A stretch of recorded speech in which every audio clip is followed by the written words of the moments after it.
Hello, this is Angela Anderson. Thanks for joining me for this acrylic painting tutorial. In this video, I'm going to be showing you how to paint a country landscape with the road and some foggy mountains in the background. This is a photograph from Carol Lowe. She sent that to me in our Facebook group, and so thank you to Carol for letting us use her photograph today. I've got my husband Mark with me. Hey there, everybody. He's been in chat during our live show today, so if you've got questions while I'm painting, you can ask those and I'll try to answer them. Let's get started.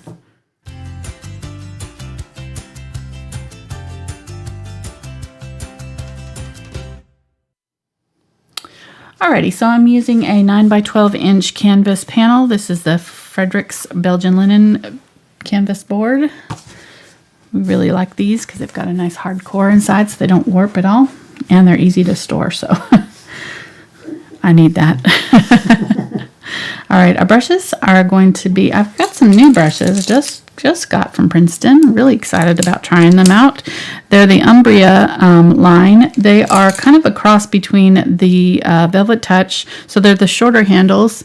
And if you've used, if you've watched my other videos, I use these long-handled Summit brushes a lot. So they feel kind of like the same kind of flexibility as the Summit, maybe a little bit softer, but they're a lot less flexible. Like these are very soft, the Velvet Touch. They're a little bit firmer than the Velvet Touch. So they're closer to the 6100 series in firmness. So yeah, we're going to try them out today. I've got several different sizes, angle 4 and 8, a number 6 bright, and a 2 bright, and then a 6 and 4 Filbert, and then I've got all these different rounds, the 0, 2, 4, 6, and 8 rounds. So we'll just see how it goes with those. And I've also got my my two Velvet Touch that I always use, the 1/4 inch and 3/8 inch sizes. And then you're going to want a fan brush to do some of the grasses. So I've got a 10-aught. This is a brand new one that I just got also. And then I've got the 10-aught Bristle fan. So this one's a softer hairs, but it's the same size as the 10-aught in the Select line. So we'll see. The Bristle fans can are good for thicker paints, and then these ones can give you kind of softer lines. So we'll see. I'm not sure, when we do our grasses, which one we'll need. I've also got my Willows blenders. Blenders, now they're called Blender. 1/4 inch and 3/8 inch brushes. They're just a Filbert with the stiff bristled. They're good for foliage and clouds and things like that. And then I grabbed just a variety of sizes of my Deerfoot stipplers that I really like for trees and things like that. So we're going to have a couple of trees over here, and so I've got a 1/4 inch, 3/8 inch, and 5/8 inch of the Deerfoot stipplers, and then this one is the round blender that I might use for some of the fog effects. So if you don't have these exact brushes, do not stress about it. Just use what you've got that's similar. It's going to be just fine. But I'm excited about trying out these new brushes. I didn't realize how expensive they were, though. No stress. Just say they do have them. I checked today. They do have them on the Brush Guys website. So link down in the description. Be sure to use the code Angela Fine Art to get an extra 5% off if you do buy some brushes. So just saying, no pressure. No pressure. But thank you to Princeton and Fredrix for providing our canvas and brushes today. All right, Carbon Black, Burnt Umber, Burnt Sienna, Quinacridone Burnt Orange, Yellow Oxide, Quinacridone Nickel Azo Yellow Gold, or Nickel Azo Gold. I think that's it. It's a long word. Cadmium, I never remember it quite right. Cadmium Yellow Medium, Quinacridone Magenta, Ultramarine Blue, Phthalo Blue, Green shade, Cobalt Teal, and Phthalo Green Yellow shade. Unbleached Titanium, Titanium White, and Zinc White. Zinc White's just transparent white. I get questions about Zinc White a lot, but it's just transparent white, so it's good for clouds. If you don't have it, just use the Titanium White and add some glazing medium or some water to it. Here's my glazing medium here. This is glazing liquid from Golden, and it's got an extender in it, so it'll give us a little bit extra blending time. Again, all the colors and everything are listed down in the description of the video. So I might not have added this one. This one I added at the very last, so this one might not be down there right now, but I will add it after this. All right, let's start. You'll also probably want a palette knife just to do some blending. turn off my Alexa here because she's trying to do something. I don't want her to. Okay, there we go. Don't want her to turn off our lights or anything. She's flashing red. I don't know what she's doing over there. Okay, I'm going to get some burnt umber here. Well, let's just wait. I'm not going to mix that right now. I'm a little scattered today, if you can't tell. Sorry. Alexa over there. It's fine. We'll fix it later. All right, so I've already kind of chalked out a little bit before the show. Just kind of drew lightly. I think I'm going to use a blue pencil. And we'll just do our landscape. So there's one plane that's kind of right smack dab in the middle, and that's sort of right where this road comes across. Comes at a little bit of an angle, and then there's like a little bit of a sloped hill that comes up and cuts off this whole bottom section of the canvas. So that's kind of pretty much the whole bottom section here. Then there is a curved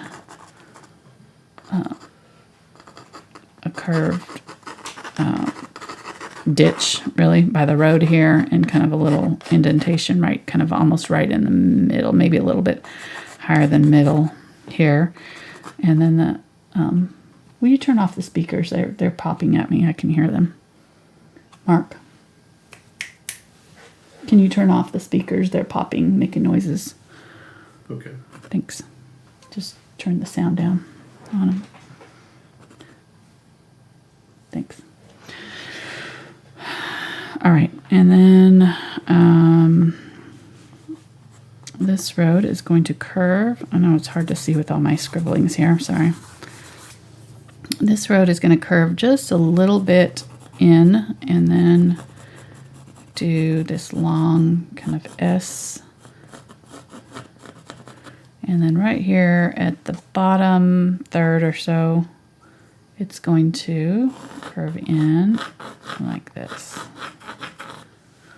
Okay, then this side of the road, and again, we've got a straight line kind of for the main part of it. One thing that you can check too is this part should be about twice or about half the size as kind of right here about in the middle of the road here. So this part's going off. You're going to have to kind of guesstimate because it's not, but just make sure that this is narrow enough that it's about half the size of like the road kind of right here where it bends. Okay, and this kind of goes almost straight right here like that. Now, the smaller part of the road is going to be right here. So it's about, again, about half the width of this ish. And it's going to curve up and over. And these two lines are going to kind of meet almost. And as it goes around this corner, they're disappearing. So this is going to be a tree here that's going to cut off most of that, but that should be about half the width of this section of the road right here. Okay, and then it's going to go up here. There's a little bit of this hillside that's pretty close to this one. So keep this pretty low. In fact, I might make it a little bit smaller. I think I might have made it a little bit too tall there. It's actually not very big. So we want to make sure that this and this are pretty close together right here. So just kind of judge that right there. These two lines should be fairly close together. This one's going to go up and over right here, kind of just parallel this line. And so then this little road here is going to narrow pretty quickly and disappear into there. So that's probably closer to what we want it to look like. Then it's all going to be kind of behind this hill a little bit, so it's kind of tracking this way. And then you're seeing it again as it's coming up and over the hill this way.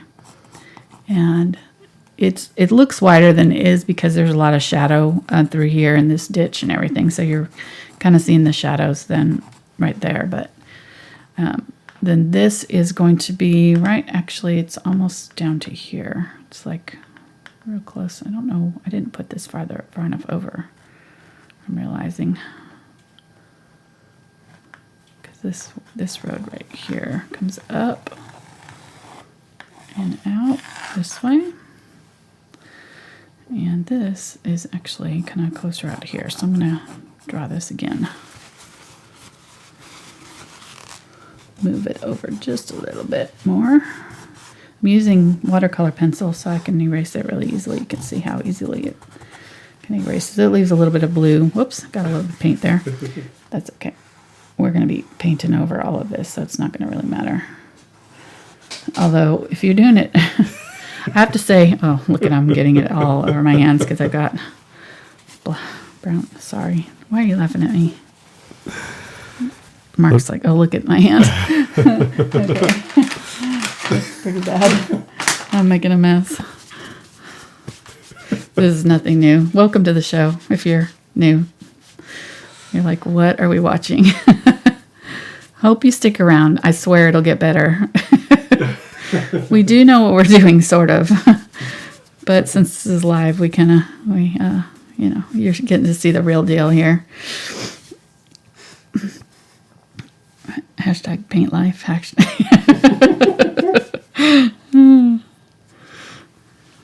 Oh my gosh, I got it everywhere. Oh my God.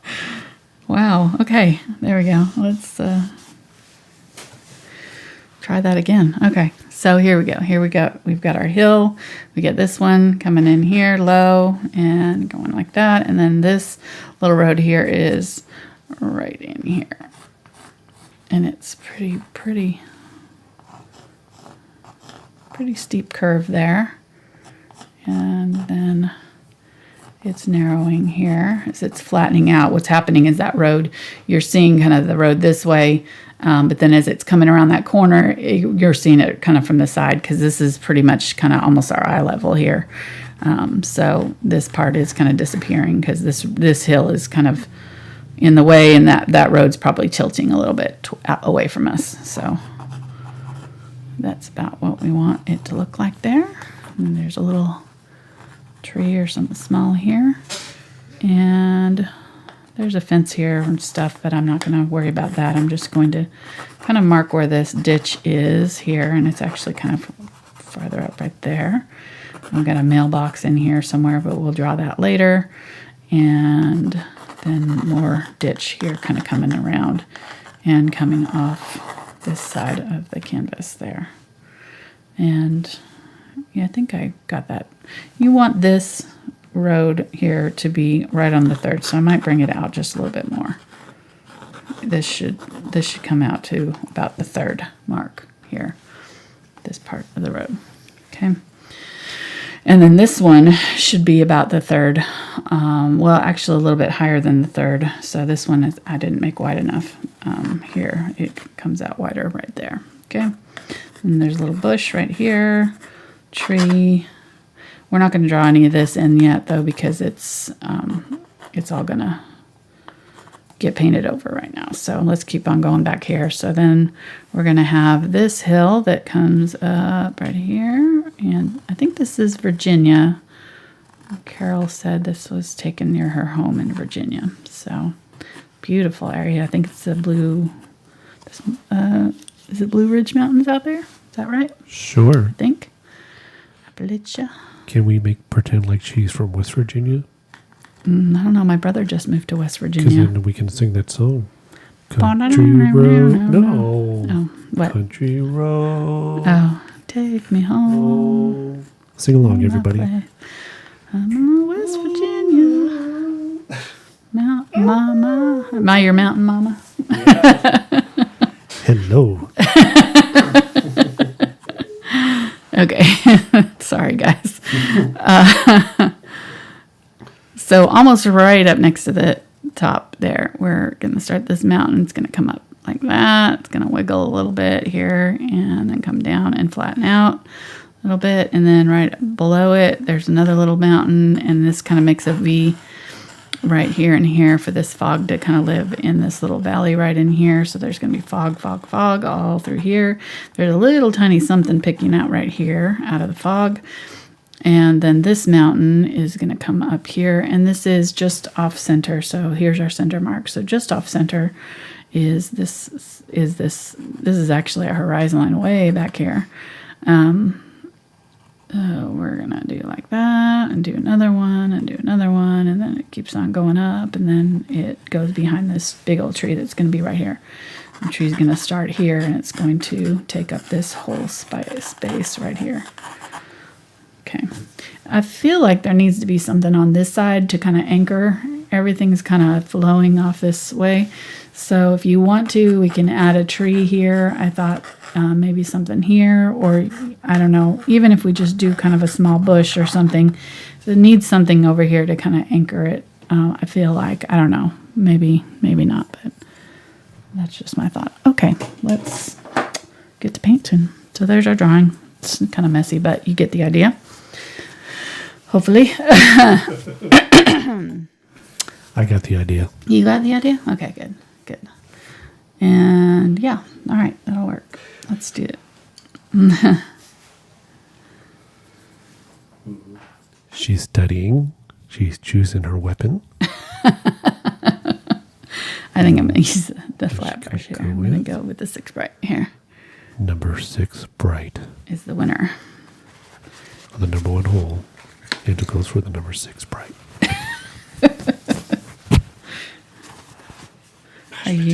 Are you talking like golf? Yeah, mashed potato. You used that. You used that for a heads up one time, I remember. No, that was a video. We played, I know, but we played a game. We played that game with my family, and we do, where you have a word, and then you have to give clues to your family without the person, so that your family has to guess. And Mark's word was mashed potatoes, and instead of like saying food, food Thanksgiving, whatever, I know, smashed or whatever, you said golf something, and I'm like, what? He said something about golf, and I'm like, that has nothing to do with mashed potatoes. I don't know. You had to be there. It was one of the greatest videos. Yeah, but of course none of us knew at all what you were talking about. Oh, man. I know. We were. Tell me, people here in chat, you've seen the video. I've seen it. Okay. I just didn't make the connection. Didn't make the connection, no. Okay. Sorry, hon. Let them know what you're back mixing. to painting. We'll back to painting here. Okay, so I got mostly phthalo blue, a little bit of ultramarine blue, and my white, and then I'm going to use burnt sienna to tone it down so that it's not like super bright in your face, because it's kind of a foggy day, morning. We'll start there. This will be a little bit darker than we want it to be, so we'll just keep adding white until it gets to kind of the right tone, but this is definitely kind of that smoky color we're looking for. You can even add a little bit of black if you want to. Black's a good color to flatten out your color. Burnt umber would be another choice we could use. Might even do a little bit of burnt umber too. It's pretty gray. It's not reading very, very blue. It's really pretty kind of just gray, blah. Okay, let's try that. And then I'm going to scrape this up if I can do it without making horrible noise. Oh, no, it's fine. Okay. Did you mute my mic or No, it's fine. Okay. I'm filtering out the higher ends. Oh, good. Okay, and then I'm going to just add some white to it over here, see if we can get it. Oh, yeah, that's pretty. Very nice. So it's just like a nice smoky blue. And we can add some, I think I might add a little bit more ultramarine blue to it, but we can do that while we're painting. I'm just going to grab a little bit of ultramarine blue, And some of my sky color there. The ultramarine blue will just brighten it up a little bit, make it a little bit more of a reddish. It's a more of a reddish blue or purpley blue. There we go. That's pretty. Let's use this up in my sky. Very nice. It's a little bit dark, so I might grab some more white and just kind of mix that in while I'm doing it and let those colors kind of blend, because there's clouds up here, so they're kind of doing their thing. It's not just a solid sky color back here, so we can have some streaks and things happening. So we got some questions. Okay. First off, apparently in your chat on Thursday, you mentioned where you got your palette knives. I did. I got them at Blick. From Blick. Blick. Yeah, I think I mentioned when we were painting the chapel a couple weeks ago. We did that chapel painting with the palette knives. I think I said that these were Liquitex, but they're not.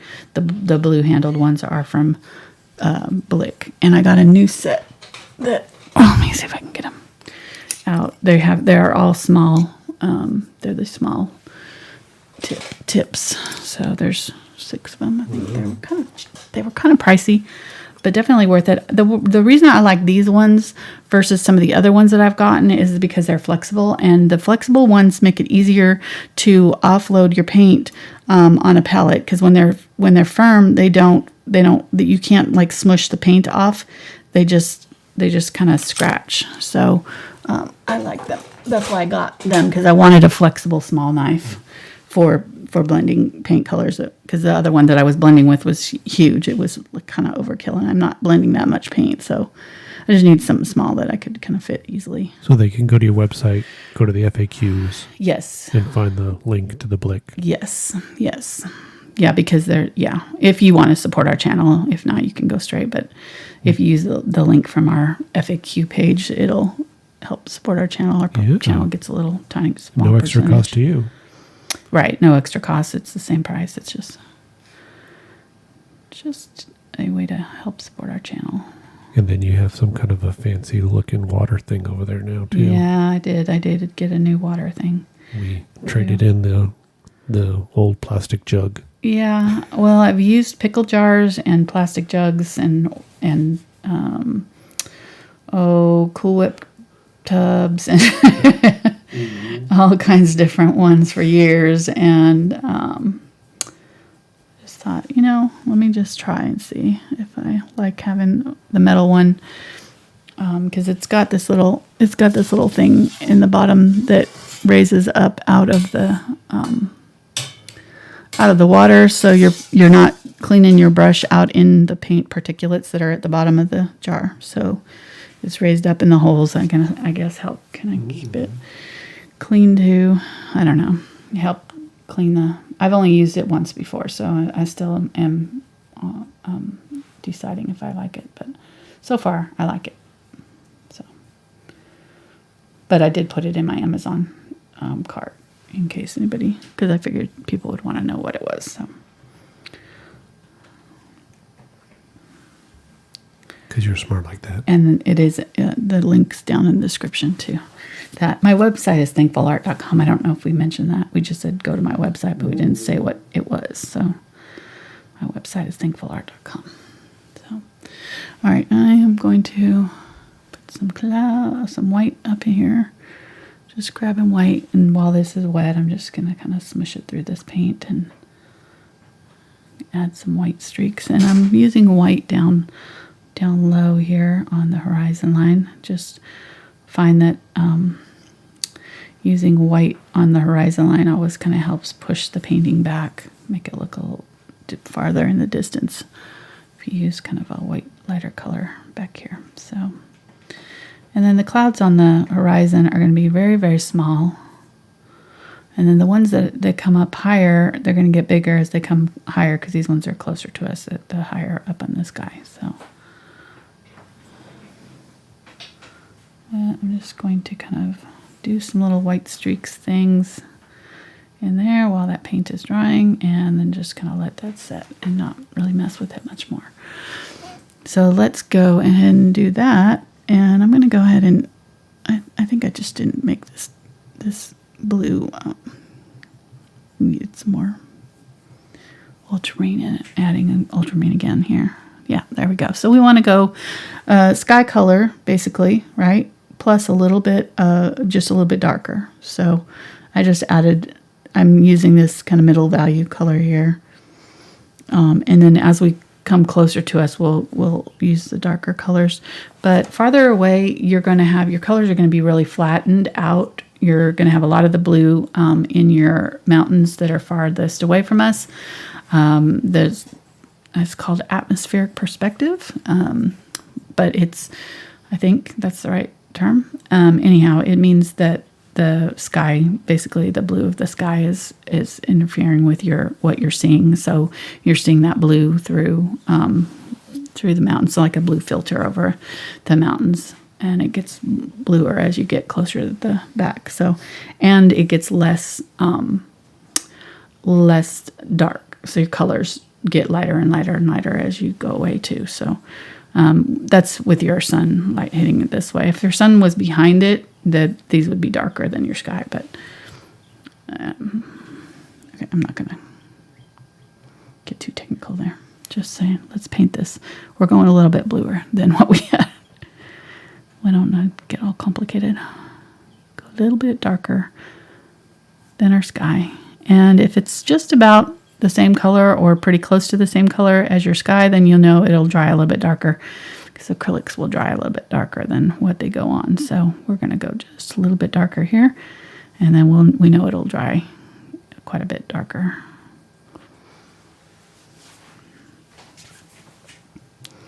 And again, using the ultramarine blue here with our color that we mixed up. So maybe use half and half, 50-50 ultramarine blue and phthalo blue.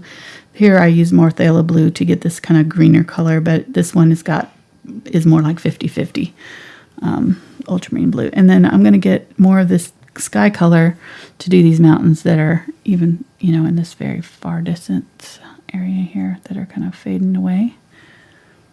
And I'm just going to tap in.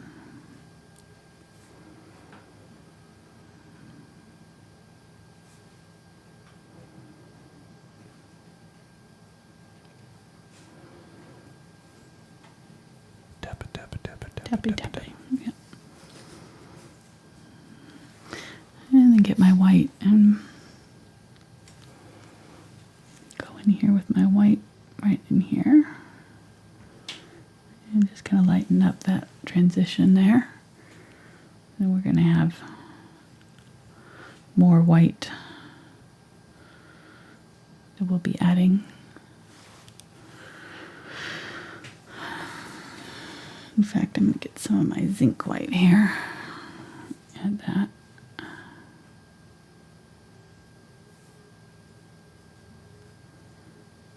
Tap that in right there.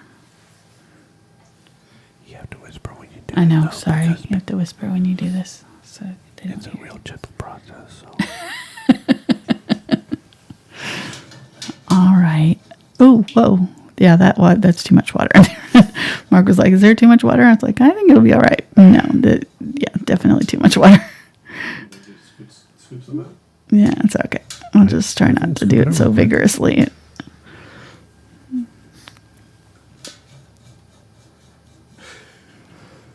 have to go slower there. I just slopped it all over everything. I definitely need more white. Let me put out some more white here.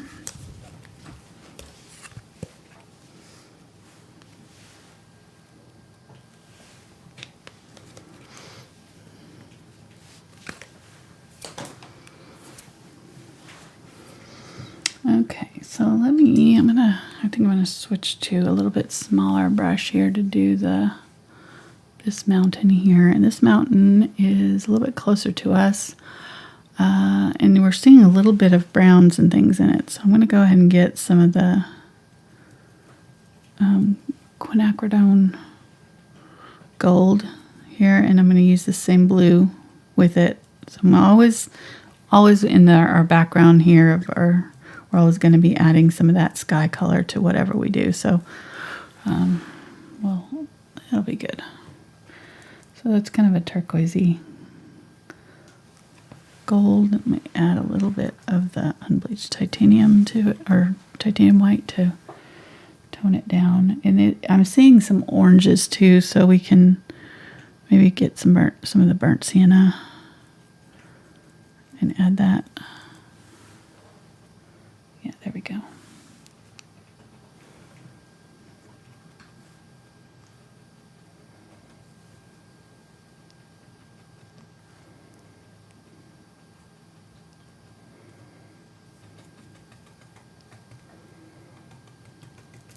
So I'm going down lower than I'm seeing, down lower into that foggy area, because we got to have something underneath the fog for it to play against. And then we'll just tap in there.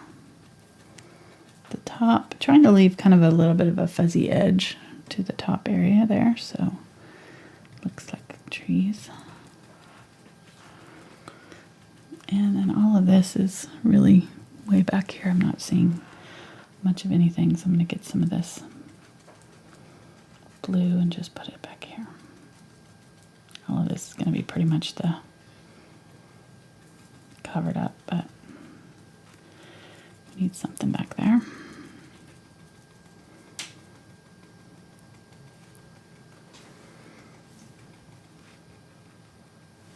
Okay, that looks good.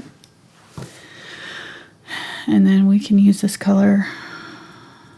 This was just the gold with this blue. Just gold added to a little bit of burnt sienna, maybe. Gonna add a little bit more of that. And we'll just use it right here for this little mountain that's kind of in front. This, most of this is going to be covered up by the mist, so just a little bit of that showing there. You okay? Now my throat is dry from the medicine. Go get a cough drop. I'll be right back. Okay.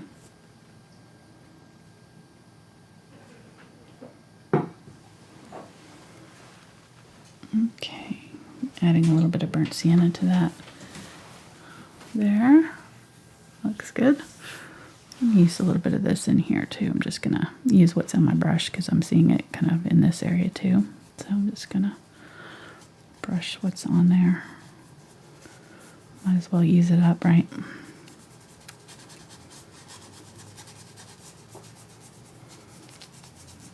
We'll be putting other colors in here, but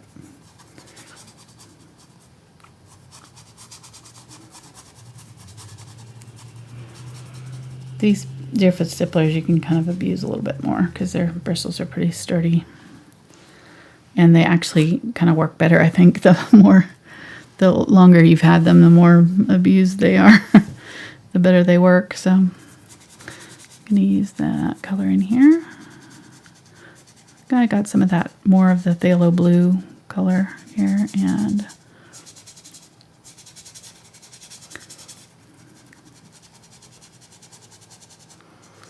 we'll just use that all in here. I'm going to get some white. Use more of the white in here because it is, even though we can see it, it's still pretty light.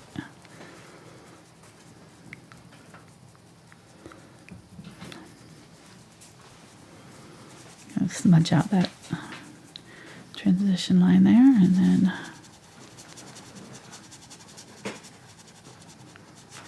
use it right here. So this is just a lighter version of what we just put on that hill. I'm just grabbing white, not adding any of the other color to my brush. So I already got some color in there.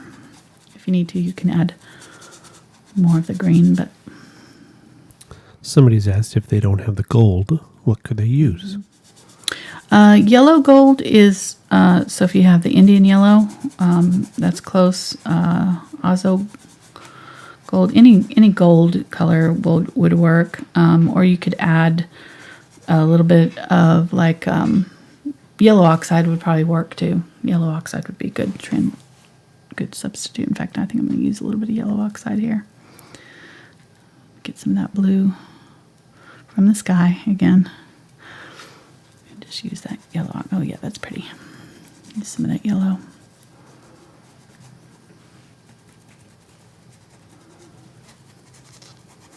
Okay, so we're just kind of laying in some color here. We're not, and we know it's not going to be the finished whatever, because we've got lots of that fog that we have to add in there. So, but this has to be completely dry before we do that. So we want to have a good like understory happening here with our other colors before we try to do that.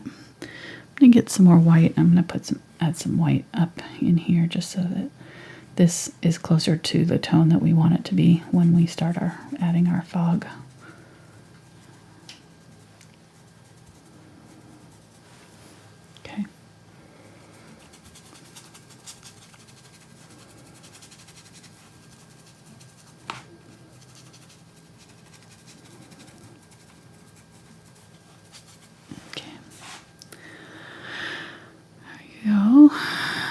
And then, yeah, it's really hard to tell what's happening back there. I'm just gonna kind of just continue the same colors. There's a lot of dark back here, so I'm gonna get some green. She's changed to a different brush.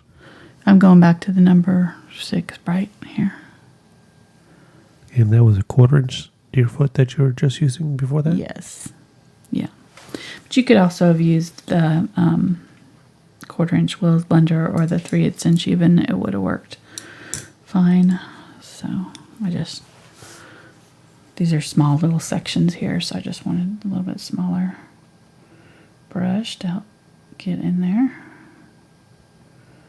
So adding some of this darker green in here, kind of along that ditch there where that road is, and up along the sides a little bit. And then use it all back in here. I just added phthalo green to that blue from the sky. And it's actually pretty yellowed, so I'm gonna get some more yellow here. Here we go.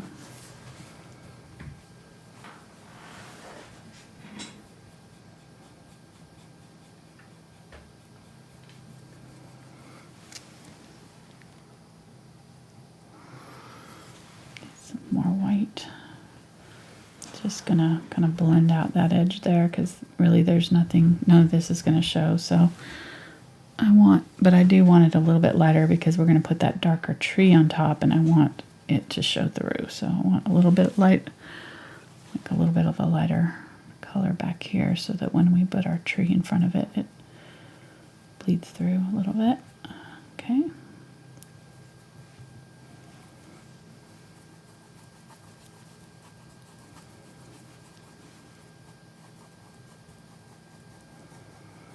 Just blending out that color. Once you've gotten not a lot of paint on my brush, so, I've kind of used up what's on here, then I can go back in here and like in these areas where I might want to blend out a color, then I can kind of go back over, and it's basically kind of dry brushing over the top of those areas where I already put kind of a little bit darker colors. That'll help kind of blend it out a little bit without adding too much paint. It's a little bit subtler way of adding some color. I'm going to get some more burnt sienna and add some burnt sienna here to this hillside. Darken it up just a little bit.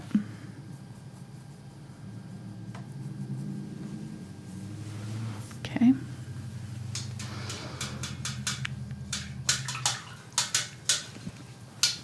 And then as we're getting closer here, we're going to get brighter greens, a little bit more yellow in them. Less blue, more of that, brighter color green. So I'm going to still use that sky blue, add some yellow oxide to it. Kind of an olive green. We'll use that in here. We'll be adding some color on top that'll lighten it up, but we're going to kind of start with a darker color. And then add the on top. So it's always about layering with acrylics. Just want to kind of look at your color and see what is kind of some of the darkest color that you're seeing in there. And that's often what you're going to want to start with. It's kind of the darkest tones, and then you're going to kind of dust that lighter color over the top. Since you can work over the top, a lot of the colors are opaque, so they'll cover over one another really well in layers. Okay, so that's about kind of there, and then getting closer, getting more yellow. This grass is kind of, browned. We can make it like a little bit more spring-like if we want to, and add kind of brighter yellows to the grasses. And this is probably kind of a late summer photo here, I would guess. Looks like the trees are starting to maybe start to turn, so maybe close to autumn. So if you want them to look a little bit more spring-like, you can put fewer, let's get some of this gold here, fewer leaves on the trees, a little bit brighter, smaller leaves. Some flowers. I think we're going to add some flower. I want to add some flowers along the road here for sure. I'm going to get some dark burnt umber here and use this really dark right here in this ditch, right on this hill that's coming up and over. Right up to the road.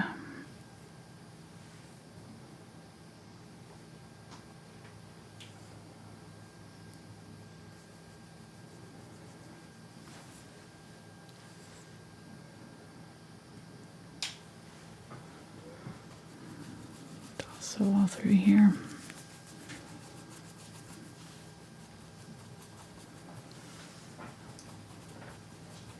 How you doing, Ann? I'm doing good. I was just wondering, did we do a formal hello to everybody? I kind of did when I was washing my hands, but not really. Okay. Well, we'll still say hi to everybody again. Yeah. Welcome to the channel. As you can tell, things have gotten a little bit better since the whole brown paint incident earlier. We're recovering. We recovered well. Hope everybody's doing well. Staying safe, staying home. Staying distant. Yes.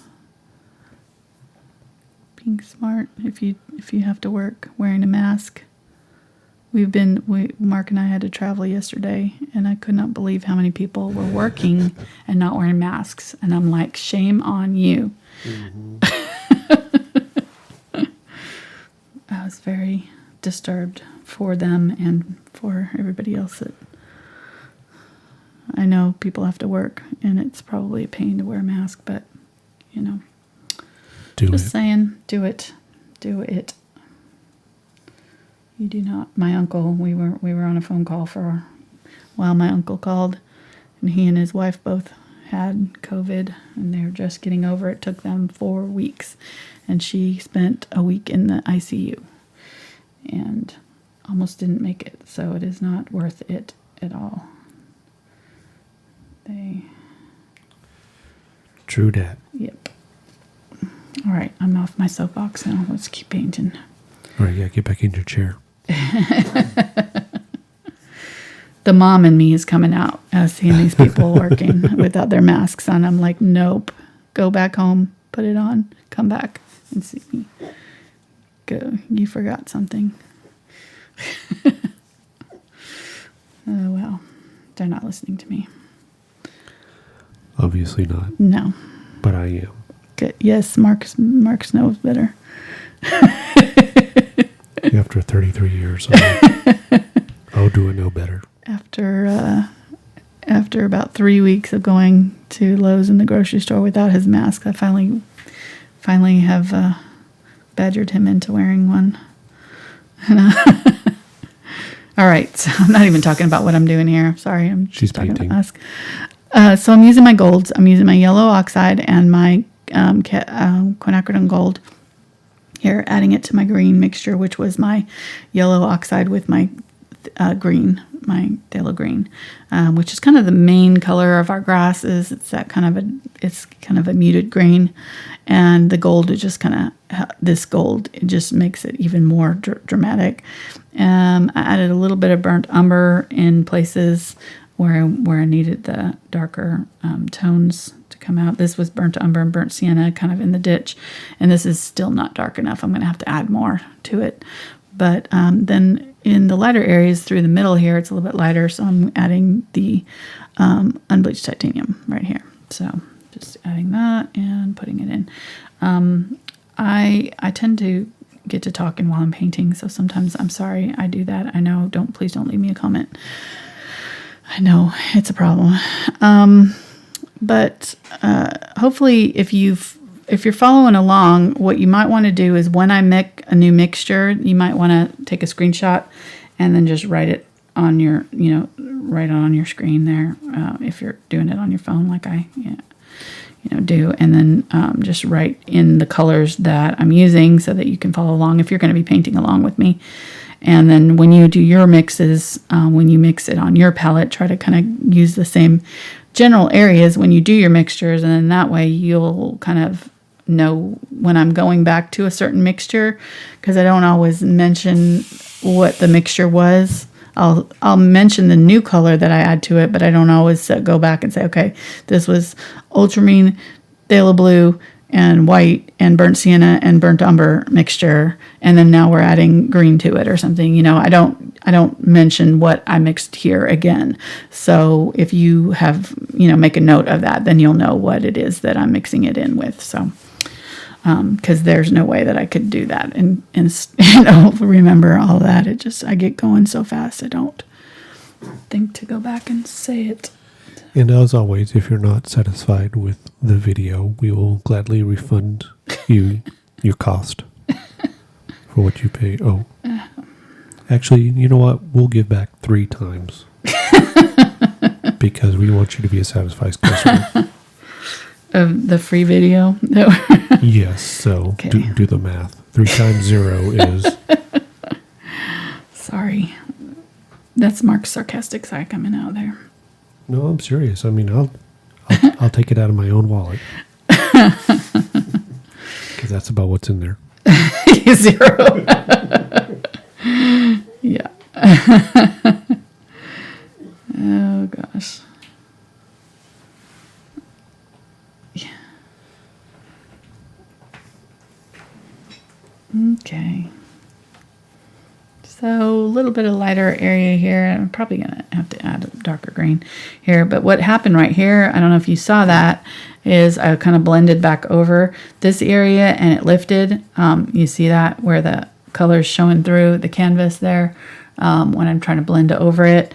That just means that color that was underneath there was trying to dry. And so by painting back over it, it started lifting that color. So the way to kind of fix that is if you get kind of a thick amount of paint, you can very lightly just kind of skim it and kind of just patch it in there and then leave it. Don't mess with it. Let it dry completely before you try to do any more layers. Just kind of know that's a no-go zone. Don't mess with it, because acrylics will do that. Once they're drying, you don't want to mess with them. They'll start to lift and do all kinds of stuff. All right, I'm going to add some yellow around the side of the road there, and then on this side I'm going to use this color too, because it's on the same plane, right? It's going to be over here also.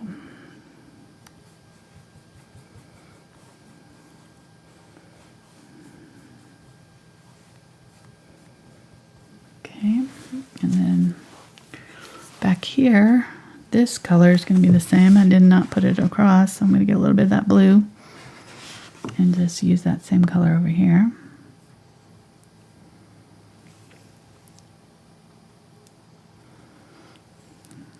This kind of goes up a little bit here, kind of dips right here, and then it goes back up on this side, it looks like a little bit. So we'll use that over here.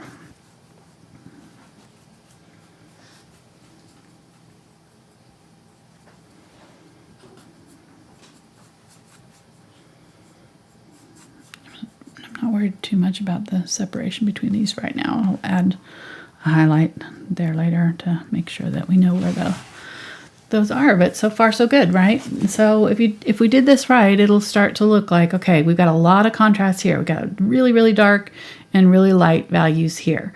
As we go farther away, we're flattening out those values. So this is just a mid-tone, lighter tone, lighter, lighter, lighter, and the lightest in the sky. And then, you know, those sky colors we've mixed in each step of the way, so that they're progressively getting a little bit darker as they come closer to us. And that gives us that illusion of depth. Just like that. It's super easy way of adding depth to your painting. Yeah, I definitely need you to take some of this water out of here and just dip some of that out, because I keep spilling it everywhere. The cat had drunk about that much of my water out of my thing before the show, and so I had Mark fill it back up. He was in the kitchen, and he did a good job. Filled it all the way to the top. A little too much. Got water puddling everywhere.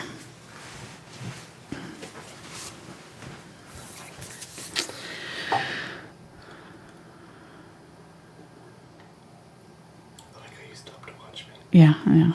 We're all watching you. Okay, a little bit more. It needs to be right there. Just right below the... Yeah, that's good.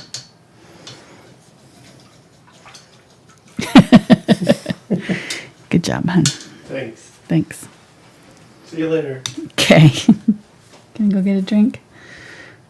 All right, so let's go ahead. I guess the last thing we've got is our road, so we might as well just go ahead and put that in while we're waiting for the rest of this to dry, which this is dry enough up here that we could probably mess with it, but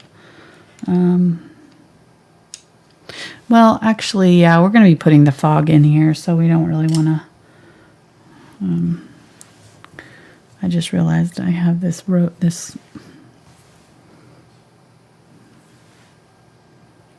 coming up above my horizon line. I don't need it above it.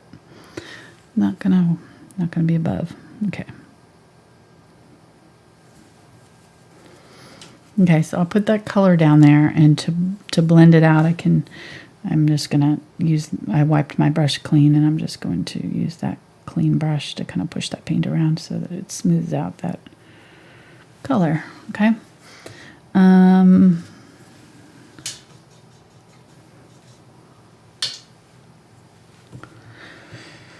Let's see. I think I'm going to use this brush because it's flat. I can get into these little areas, really small areas there, I think. So let's get my Zinc White. My Zinc White is going to be the color of choice for this because it's transparent. So we can kind of build up these layers slowly. There's some areas where it's pretty bright. So like down in here, I know that I can just start. I want to start my tapping where I know it's going to be brightest. So like right along that ridge line there is going to be the bright area of my cloudy fog area. And then I'm just going to kind of pull up here and tap in more and more. Okay, then I can see that like some of this I do want to. I'm going to get a little tiny bit of the blue from our sky, add it to my fog too. It's not going to be pure white. There'll be a little bit of that color in there. And I'm just using the titanium white with that blue, and I'm going to go down here now, add some of that into the darkest areas, and then I don't want to go too high. I want to use the Zinc White up in the upper areas. So, but I did want a little bit darker, a little bit brighter, and then I'm just going to scrub out that bottom edge there to kind of keep it soft. Okay.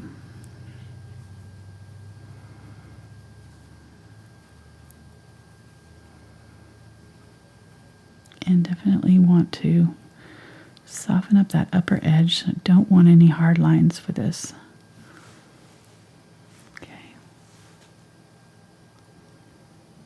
And we're going to need a couple coats on here to get it where we want it. Whoops. Need to do that there. So I'm just going to scrape it on here and then scrub it out.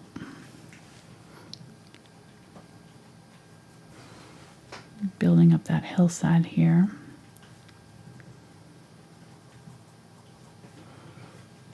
Right in here.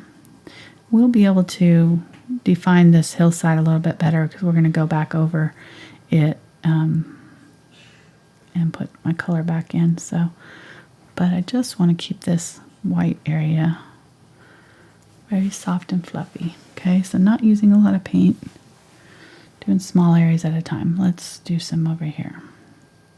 A little bit higher.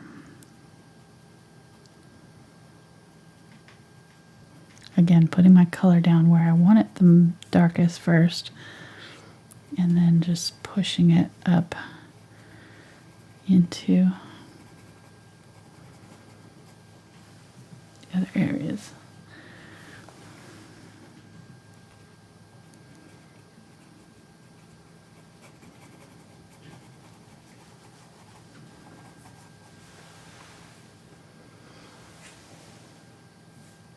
Getting that zinc white in here. Use a little bit of the blue.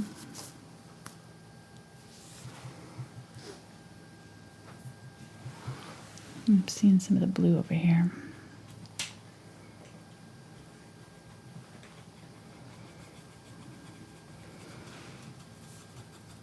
And this is all going to be behind my tree, but I'm just going to scrub in some of this color over here.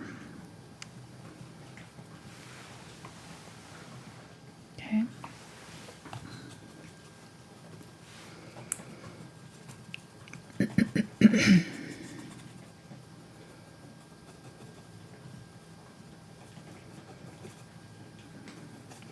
You don't want to scrub too hard because you don't want to lift the color that's on your canvas. So you can scrub your canvas straight out, canvas clean, if you're using fresh paint on top of paint that's not fully cured. And this paint, you know, is not gonna be cured for another day or so.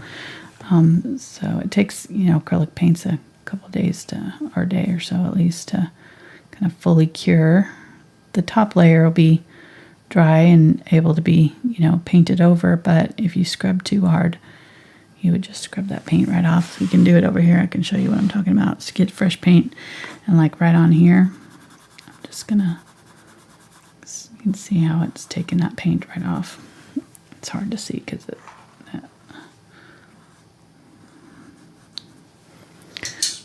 and well, it's the blue from the, take the blue off there and you'll be able to see what I'm talking about. So like right there, we'll take that little bit off.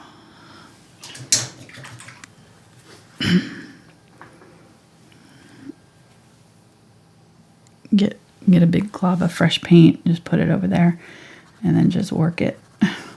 So if you're scrubbing hard enough over and over again on one little spot, it's going to come clean. There, it's gone. So just keep that in mind when you're doing this fog. So what I'm saying is use a very, very light touch. Do not scrub too hard or you're just going to lift off all the color underneath and you're going to end up with a mess.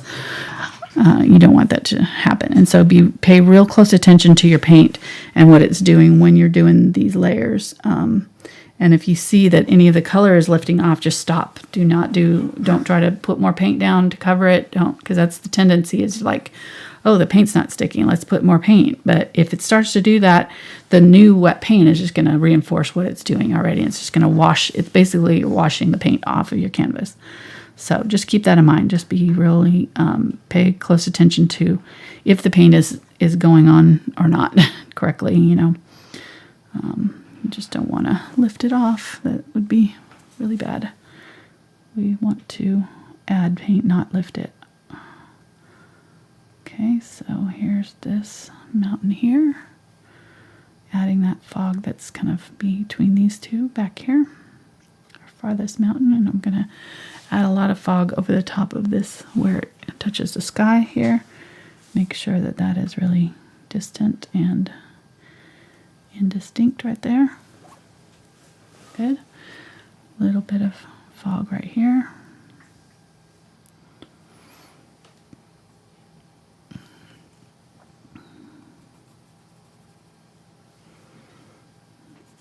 And then I think this is actually a little bit farther down. I'm just going to add a little bit more here.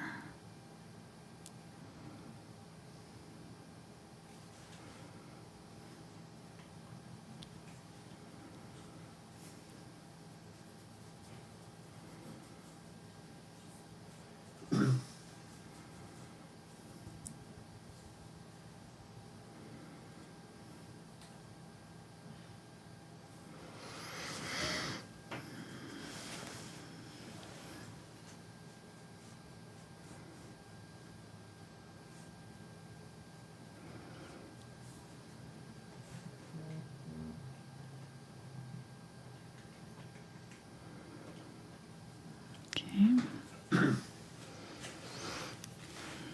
And then I'm going to get some of this color here and just put it right along that edge. Define my edge a little bit.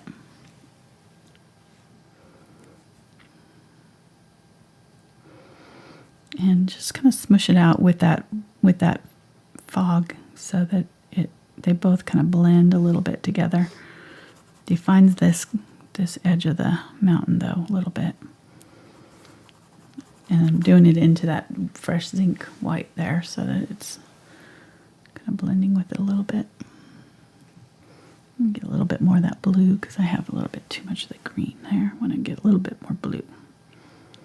There we go. It's not a super dark area, so I just want to kind of, yeah, that's good. And then this kind of fades off into nothing back on this side a little bit. Okay, there we go.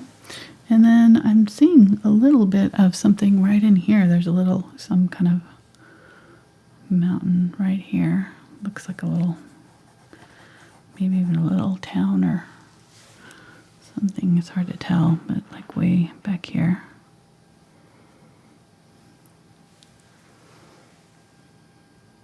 Oops, get that lighter.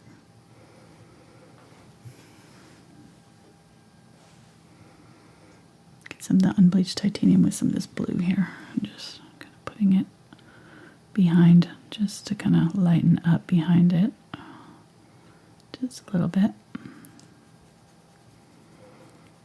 The values are very close together, so they're not super distinct here.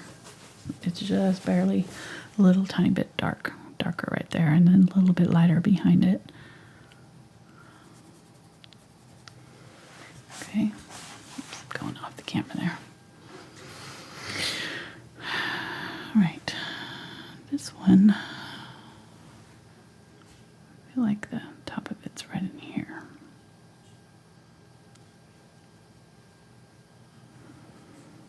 Okay.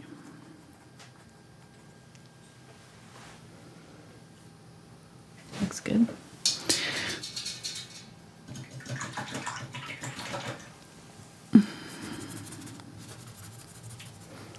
Getting some more of the zinc white. Now this should be dry because I've gone and done one section, so I'm going to do another layer. This one will start to get much more noticeable. Hopefully.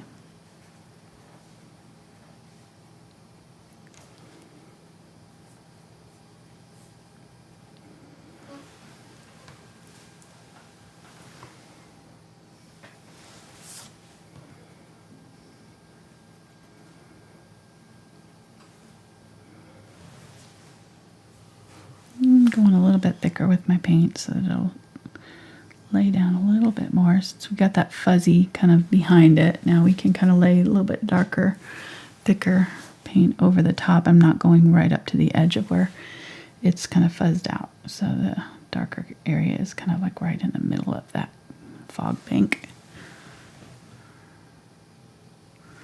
Right in there somewhere.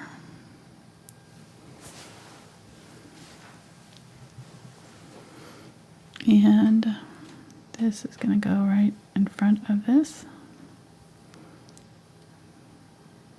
So this whole area right here is all fog, and then there's just a little bit right here kind of below this.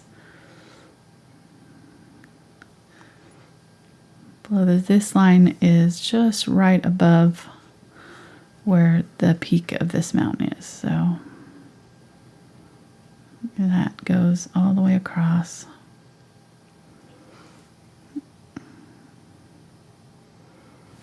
And I might bring this mountain up just a little bit.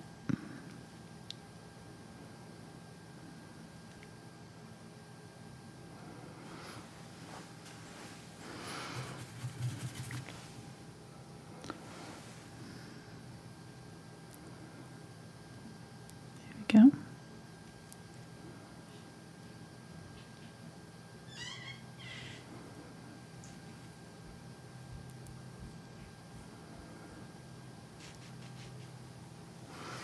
So this whole area right in here is just all fog. This whole middle area.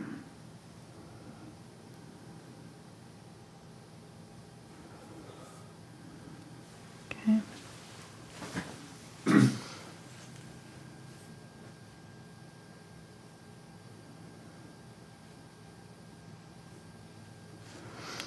And the tendency is going to be to want to just lay on a lot of paint and get it done. But if you kind of just take your time and do it slowly, you'll get a much closer to reality look. So just kind of be patient. It's probably going to take 3, maybe 4 times doing this with the zinc white for it to build up enough to look like, as bright as we want it. It'll be worth it. What you thinking, hon? Just watching you. Okay.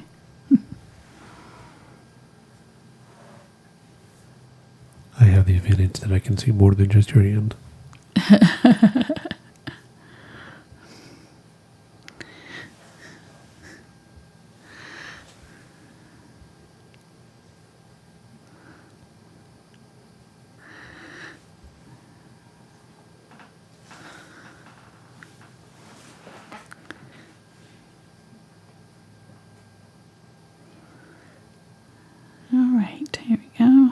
Across here, I actually feel like this color comes up a little bit right here. I'm going to get a little bit of this blue, see if I can get any of this green.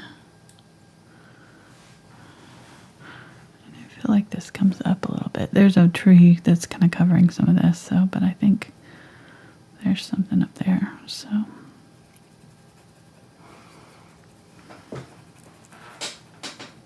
I think there'd probably be like a hole in the earth right there.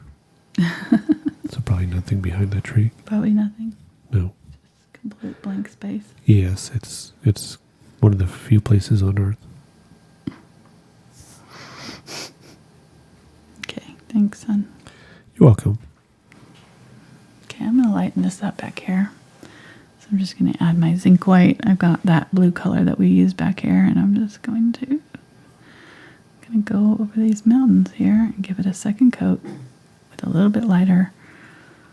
And I can leave some dark areas if I want to, but I'm just going to tapping that out. There we go. And then right in front, right here, there's just that little bit darker. It's just right above this little bank of fog right here. Goes across. And if you got too much fog, just take some of your green and just go back over it. You can adjust it back and forth. In fact, it kind of softens up that front edge if you do that a little bit. You take some of that mountain color and just kind of go over the edge with a little bit of that zinc white in your brush. And it'll kind of blend it in. got some color right there that's not laying down, so I'm just try to tap in. Scrubbed off right there.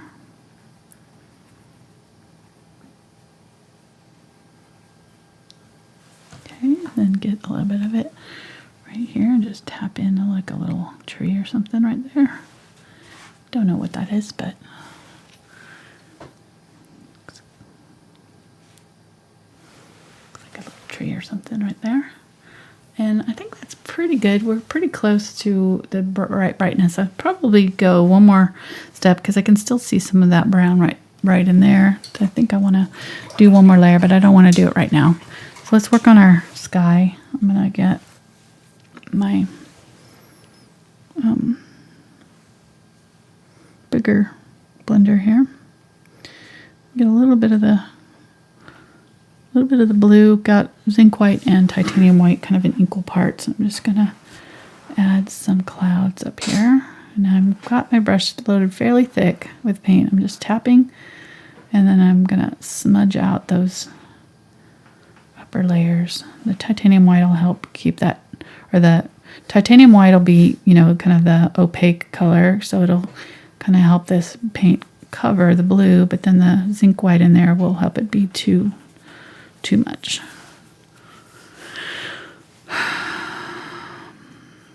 And I'm just going to kind of scrub side to side here. We already have a little bit of white in here, so I'm just going to kind of pick those areas out and work around them. Add some more color. There's really not a whole lot of clouds here. It's just kind of the blue with a little bit of streaks in it. I'm just going to do that with this. Streak some white in here and there up here. Call that good. Let's get a little bit of ultramarine blue and some of that darker blue. Mix that with this sky color that we've got going on. Cloud color, I mean. And I'm going to get some glazing medium. So I've got the darker color, but I'm just going to glaze it on so it's not fully full strength. And I added a little bit of the whites to this as well, just to soften it. But I'm going to get this darker color and kind of come up underneath these clouds and add just a little bit of a shadowing here and there. Just make sure you got enough glazing medium that you're not putting this on super solid. The glazing medium helps it kind of softer looking. Scrub it in, and then you can always go back in with the zinc white and go back over it. The zinc white will help kind of tone it down and blend it in too. Once you get it on there. Just again, always be kind of noticing whether or not the paint is wanting to lift or if it's drying or not. You're gonna have to, if you're blending wet into wet colors, you gotta do it while they're wet into wet, or wet on dry. But you never want to do like dry brush over wet paint is gonna lift it off. So,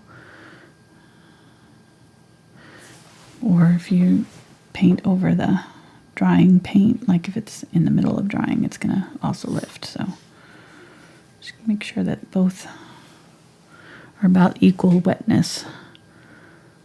Because if you go in here with, when you see when I get more water on my brush, I always kind of dip it on my paper towel before I pick up more paint.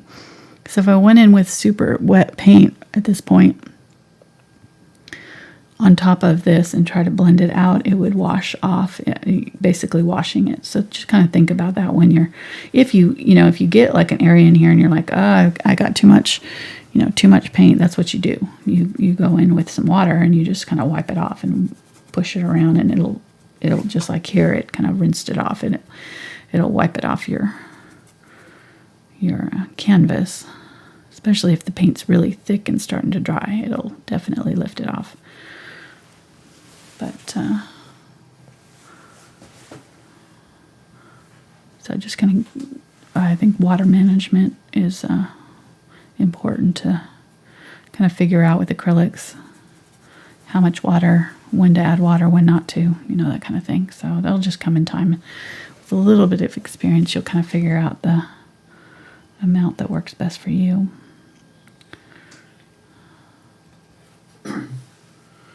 Okay, I think that's good. It kind of looks like a stormy, oh, cloudy day. Not stormy, but just cloudy. All right, let's see. How's it going on? It's going well. Good. No questions? Everybody's pretty quiet today. Yeah. Anybody watching us? No. Nobody? No, I forgot to hit the start stream. That's just us. Yeah, I didn't want to tell you. Because I knew you'd be mad. But yeah. Could you start over again? No. We'll just catch up later. Okay. All right, I'm going to get some of I've got that blue in my brush from the clouds. I'm going to use it down here in this fog. I again kind of went over that area there.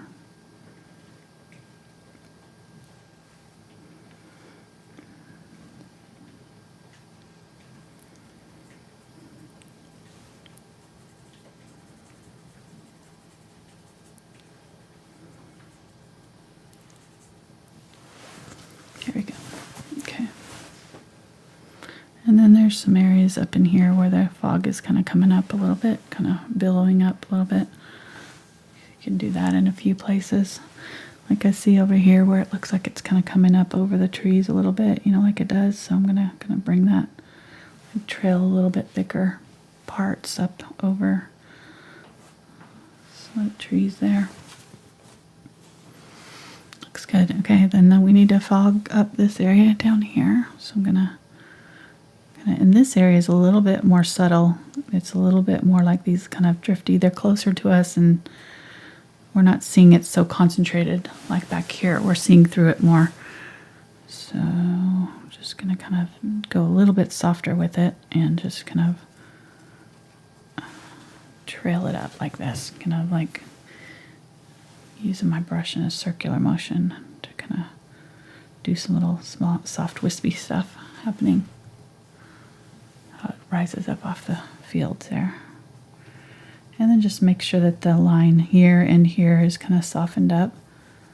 We want it kind of have a blurry line where it comes up over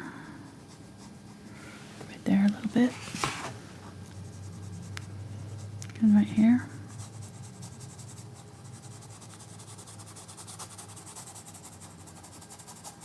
Just scrubbing, kind of dry brushing here. Okay, I like that. That's pretty good. If you feel like at any point, you know, like I think maybe that's a little bit too dark, I'm going to go over it with my little bit of my Zinc White. It's a really easy way of kind of just toning everything down, pushing it back a little bit. So I'm going to just do that up there. Okay, good. Good. All right, so right in here, I'm going to go a little bit more of a golden color. I'm going to get some of my gold and some of my yellow, cadmium yellow there. I've got hair. I am shedding bad right now. I'm worse than the cat. I keep finding hairs everywhere while I'm working.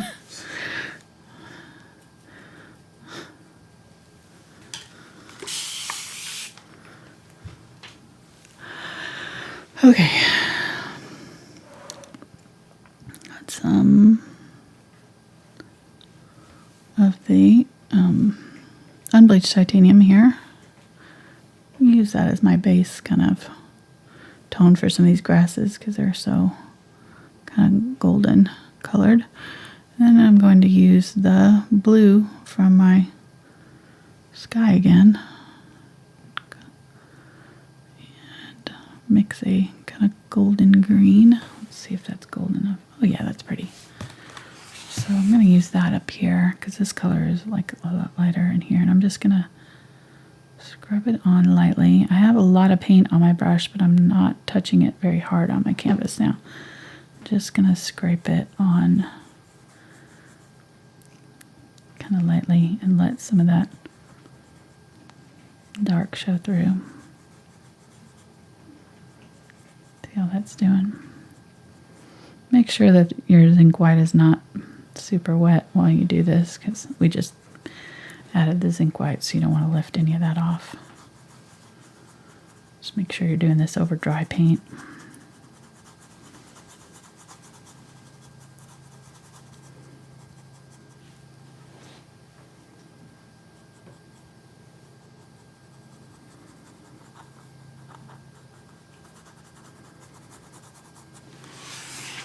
There we go. Pretty, right? You can just barely see some of those other colors through.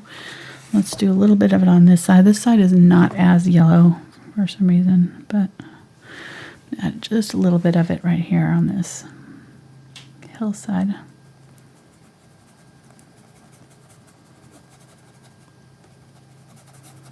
Coming down. Okay. Very good. And I do see some trees back here too. I'm gonna get some of that burnt umber and mix it with this color here. I'm gonna use it right here.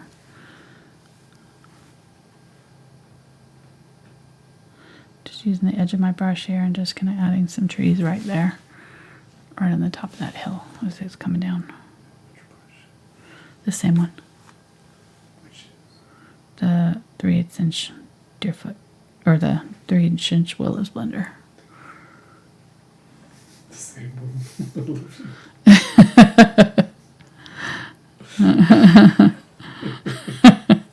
That didn't help you. You gave me your cough now. Yeah, could you be a little bit more general with that? The red one? Okay. The red one. So she's using the red brush. Oh, sorry. We got the red brush in the, I thought I mentioned it already, in the but I brush guess guy not. store down below. Okay. I'm getting the burnt orange here and a little bit of the brown, or the green, I mean. And I'm going to use it right here, and I'm going to do a little rolling hill. This is on top of the road, so here's the road here. Going just above it and doing like a little bit of a dark area. This may be too dark, but we'll see. It's probably a little bit dark, but... And it actually doesn't go that far around the corner there, but I'll fix it here in a minute. All of this down here is fairly dark, all the way to where this kind of curves around. This is all kind of dark along here into the ditch. Okay.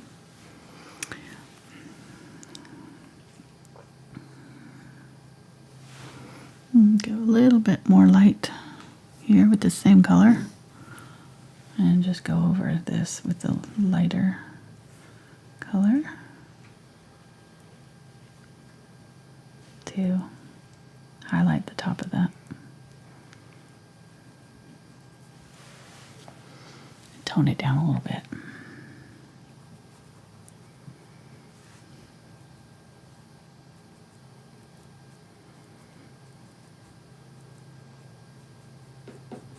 Just going to go ahead and kind of paint in that road with the green, because we'll be painting the road on top of it. So let's go ahead and mix that.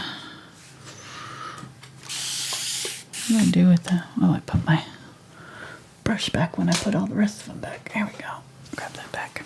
I'm going to mix my road color. So my road color is going to be the burnt umber and ultramarine blue mixture. I use this quite a lot. If you've watched my other videos, it's just a good gray. It's like a middle gray. It's not too blue. It's not too brown. It's like right in between.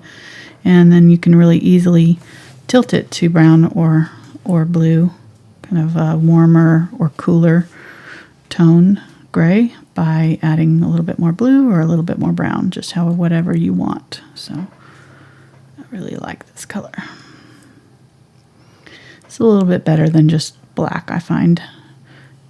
black has a lot of blue in it already. Even, any black is going to, when you mix it with yellow, is going to turn green.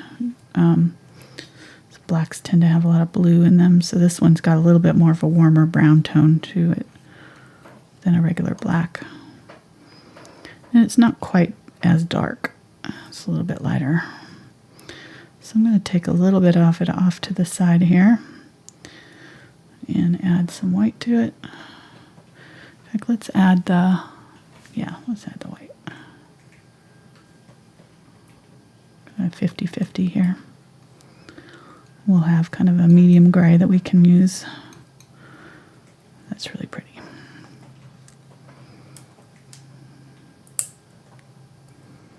Okay, hopefully I left a little.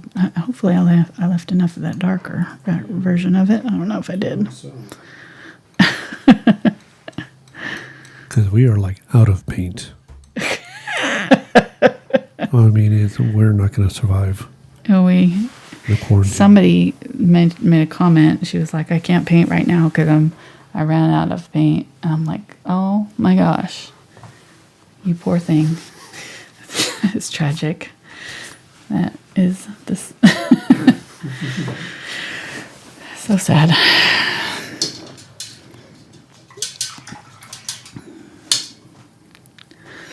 So I think we have enough paints to last a couple of apocalypses. Probably okay until next year sometime. Maybe longer.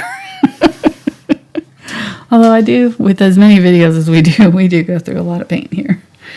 I go through one of these large tubes of Ultramarine Blue, and like there's certain colors where I'll go through a large tube. White, of course, is the one that I go through the most, but I bet I go through a white every 2 months and one of these size every 3 to 4 months. So they do not last very long.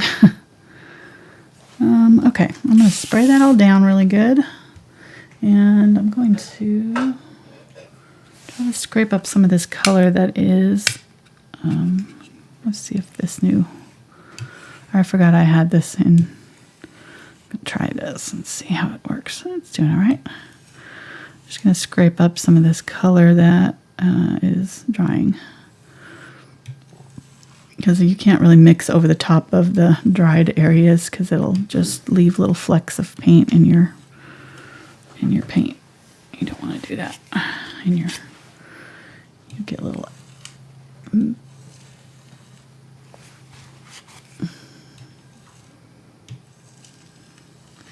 Okay. Scrape all that off here. This is a glass palette, so I'm just using a razor blade scraper to get the paint off. The New Wave Posh glass palette. Link in the Amazon store down below this video. Just saying. We are in no way affiliated with them, but no, we do use their product. We get the questions all the time, so we do. Gotta have it memorized. Okay.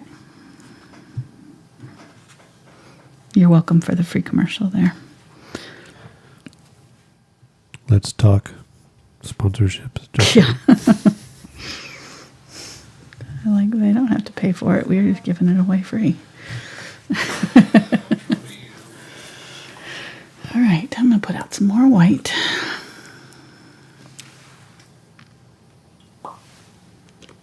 We don't get paid by our brush sponsors or our canvas sponsors. We're not getting paid at anything for this, except for what little YouTube gives us.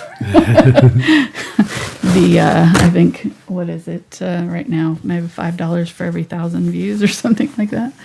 It's not a lot. And the over 2,500 Patreon supporters. Yes, no, you guys are super generous. That is, I started doing this for fun, and it's turned into way more than we ever dreamed, and we thank you so much for everybody who watches and buys stuff through our affiliate links and supports us or not on Patreon. It's just, we're very, very, very blessed that I get to paint with you guys, and you guys I'll be doing this anyways, so it's just fun to get to do it with you guys. Have you watch and send us letters and show us what you're painting and all that. We get all kinds of letters every day from people, and we have a Facebook group that posts the pictures that they're painting from my tutorials. And now that we have, I think, over 400 now tutorials that we've done, amazingly enough, there's just sometimes I'll see one that I haven't seen in a while, you know, that's like from 3 years ago, and I'm like, oh, I remember that. We painted that. It's pretty cool. So, all right, let's see. So I just cleaned off the palette there, just gonna get it ready for doing the road here. That's what I was doing. Okay, just trying to remember where I was at. Let me see. I think I'm gonna get a smaller brush here. This is the number 6 round in the Umbria.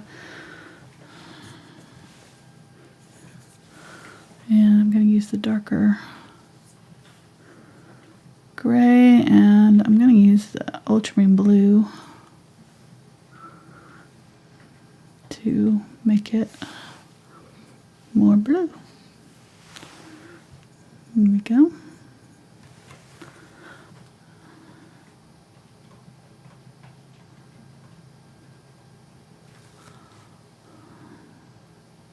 And this top edge just kind of disappears, so I'm going to get some white here, and I'm just going to try to match it up to the same value that's back here so that it is disappearing as it goes around that top edge there. And then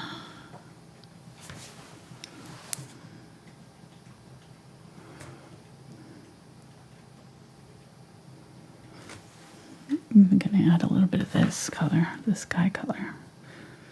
Maybe reflecting off that road. Who knows? Just seeing a lot of blue in it. So bring it all the way down to this line here, and then we're going to just go really, really thin with it right here.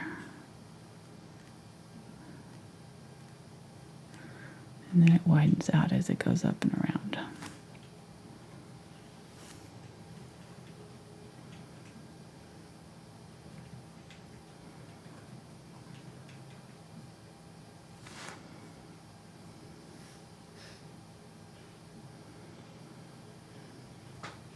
Okay.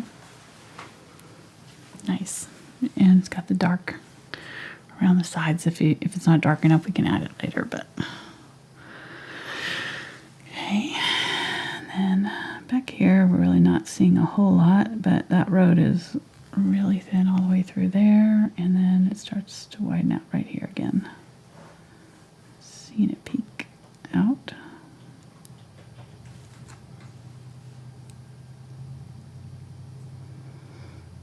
And I'm going to go a little bit darker than we're going to end up with it. Right there to start with, and then I'm going to grab that blue from the sky a little bit and kind of go down the middle with that and just kind of put that over that paint and smush out the edges a little bit while it's wet. There we go. And I'm just going to go straight right here. So right there with that green, I'm going to get some of this yellow.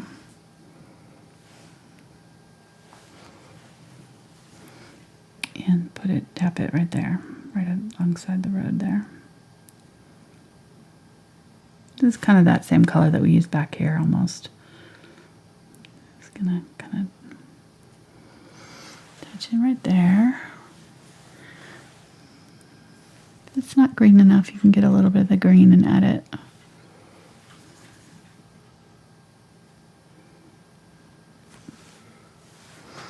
We might even add a little bit of the Unbleached Titanium. It's got sunlight hitting it right here, and then it comes above the top of it, kind of in front of that dark hedge that we put here. And then we're going to define this line right here coming across, and it should be about about the same or lower than what's across there. So let me just pull that out right there.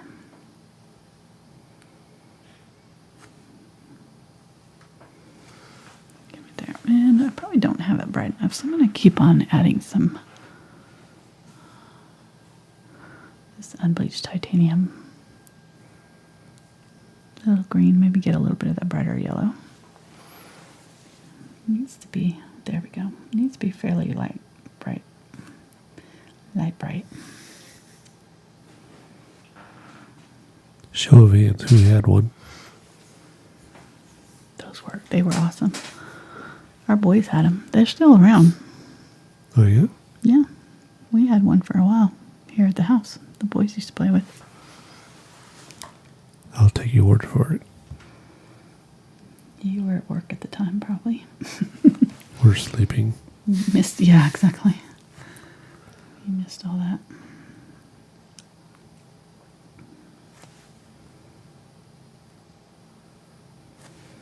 Okay. Okay, and then I'm just going to kind of use this and sort of like we did over here, I'm just going to dry brush it in the field here. Just kind of add it back here. Very lightly, running it along the top there. And there's actually some plowed sections that are coming towards us, so we can even do some in lines. You want to get real fancy about it.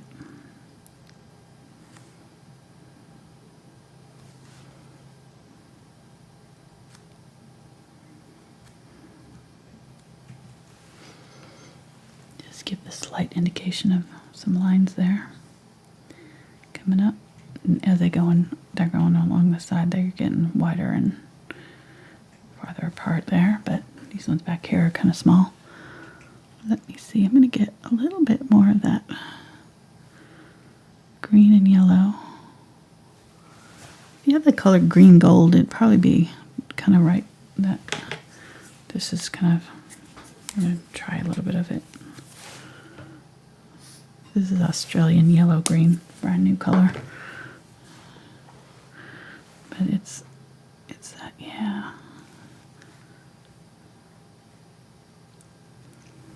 So maybe a little bit of something like that. If you've got it, put it in there. If you don't, just add a little bit more yellow to your green. But I just remembered I had that. Could grab it. It's that exact color that we want right there. And it's still not quite light enough.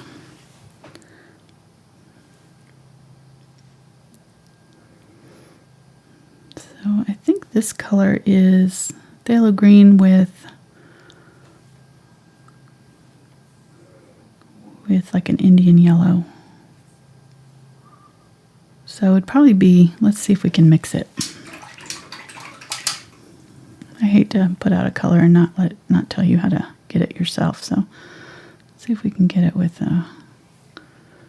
gold and quinacridone gold and phthalo green there. And then maybe a little bit of the cadmium yellow. Oh, we're getting it close here. Let's add some white. So I'm still seeing a little bit more of the yellow gold color. Yeah, so that's about it. It's the phthalo green and the gold. This one's transparent though. That's the nice thing about it. So it goes on a little bit softer. Look, you know, we can do more with it because it'll glaze really nicely. So if you have it, go ahead and grab it and use it for this. And if you don't, just mix it up like I just did. I'm going to use the lighter color right along the edge of the field here.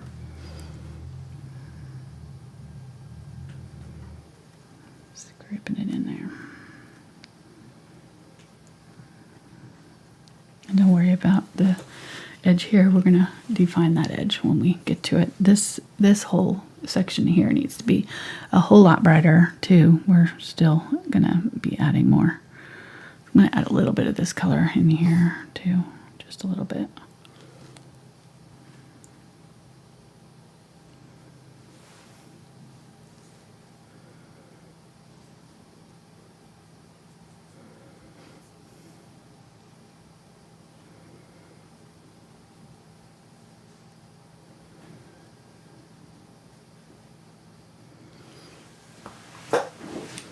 Okay, I'm going to use a little bit of the burnt sienna with this and use it right here.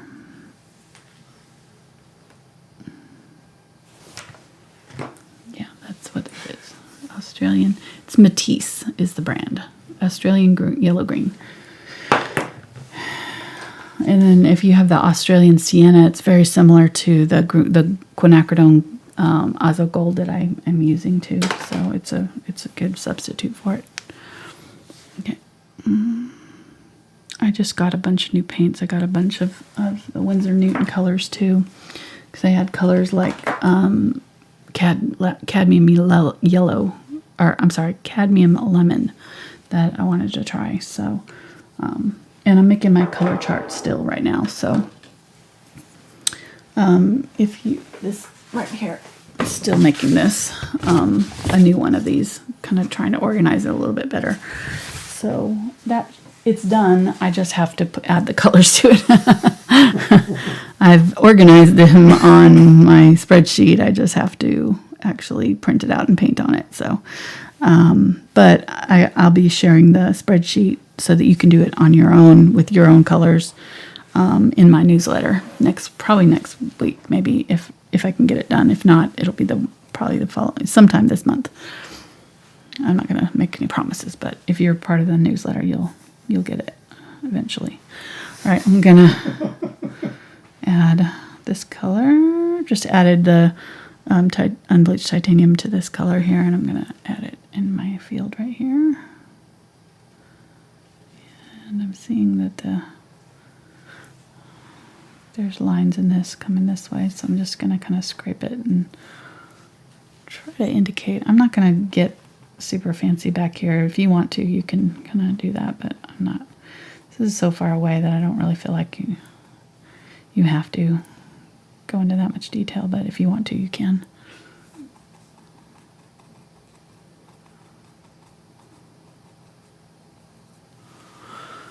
What are you laughing at over there?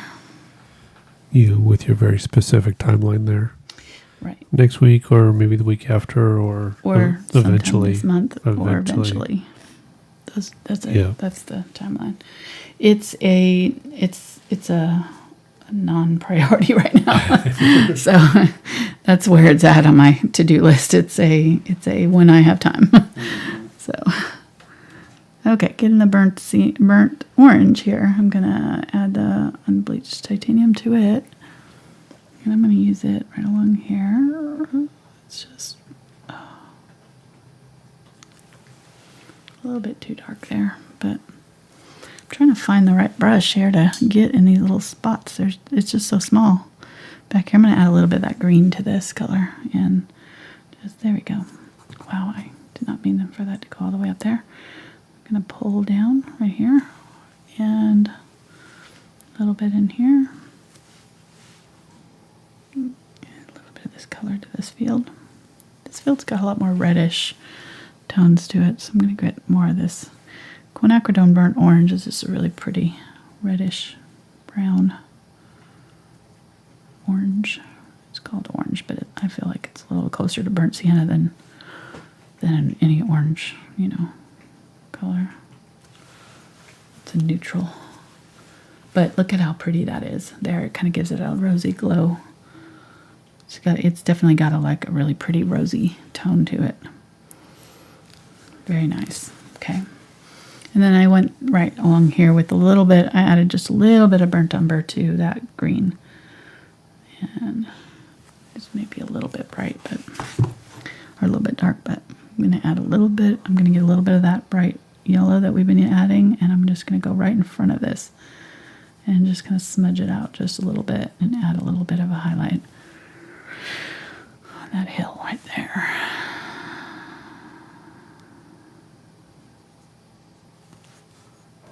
And get a little bit of the burnt umber, add it to this group, this color here that we just used, and I'm gonna kind of tap it. And I'm just using this brush because I can get a little fine point with it, and I need it. I need a smaller tip. Let's get some green. I'm gonna add a little bit of this blue. Got the burnt umber, dark blue-green here, and I'm going to use it alongside the road right here. I'm just going to tap this greenery that's right alongside the road here. And then it kind of disappears as it comes around this corner here. So we're only seeing it right there, and we're seeing a little bit of it right here. And then there's some glazing medium and just glaze a little bit on my field. There's like a little shadow from this tree, it looks like, right here. Let's add a little bit of this green up into our tree.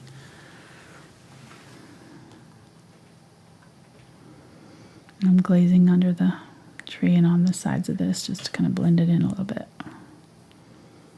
Okay. And blending over the top of the road just a little bit to blend it in.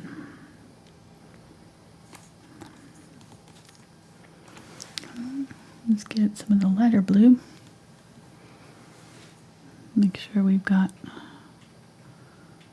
good highlight on our road. Okay. Very good. I like it.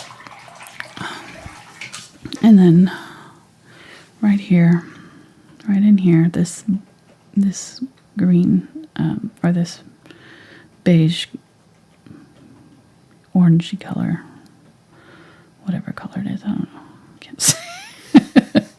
This color comes up in front of the road right here. So the green kind of stops right in here as it comes around the corner, this dark green.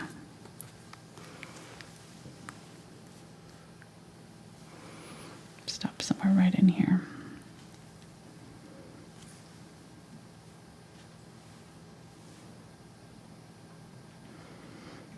And then again, I want to fuzz out right there. So I'm just going to get some of my Zinc White, my brush, and I'm going to go over that and pull it down into the road and over this whole section right there.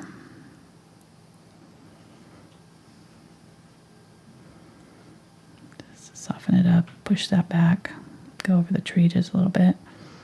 Just this whole area here as it's coming down over the hill. Right there, it needs to disappear into that background. Just a little bit of it showing, but it should really.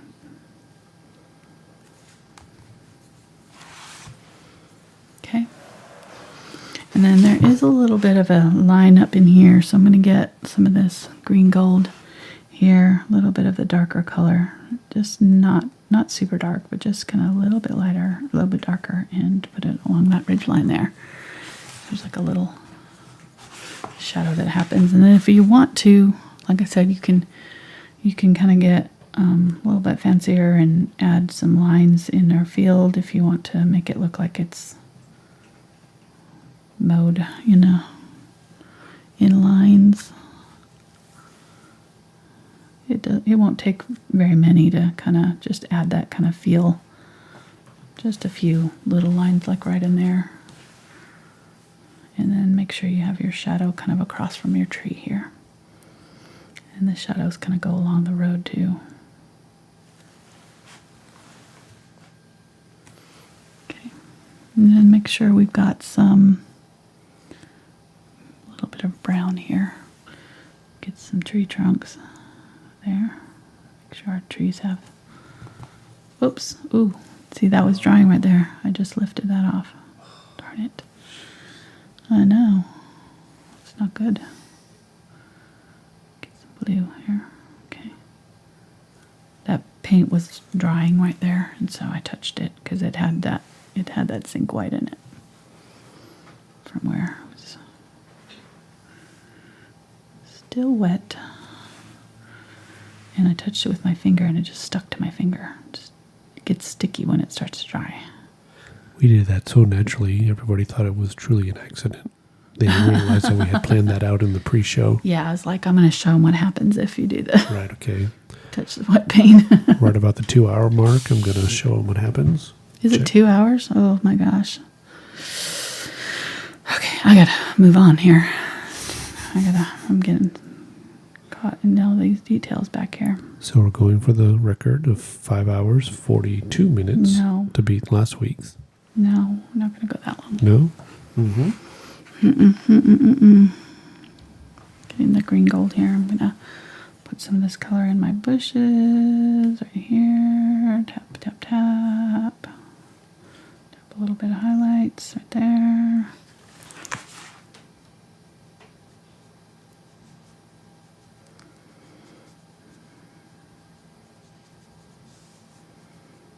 I can't believe it's been 2 hours already. I feel like I've just started. Okay. You know what they say, time flies when you're having fun. Shut up. Or you're watching somebody have fun. Time goes a little slower when you're just watching somebody have fun. Is that what you're saying? I'm not saying I'm watching paint dry.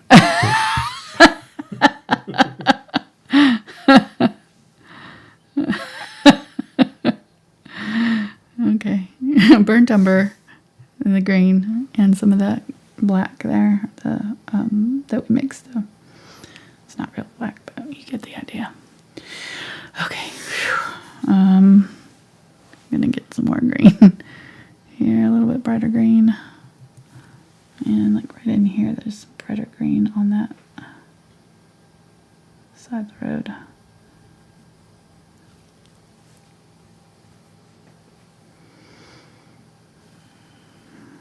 And then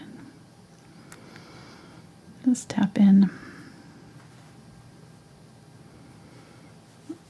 Here, I can't believe it's been 2 hours. Oh my gosh, what have I been doing?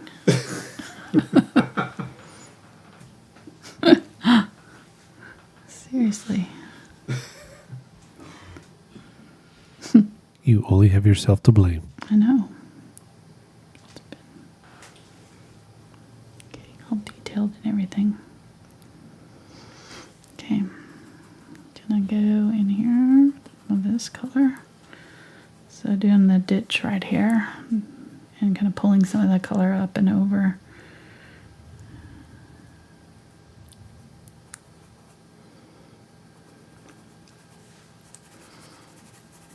Give some of this area a little bit darker colors. And definitely using this along the fence line here. So there's a right here. I'm just going to tap and kind of pull up to make it look like grasses and things. And it really stops right about here, so I don't want to go down that far.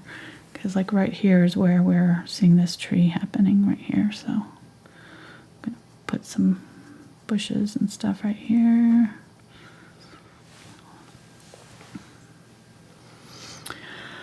Oh man, okay.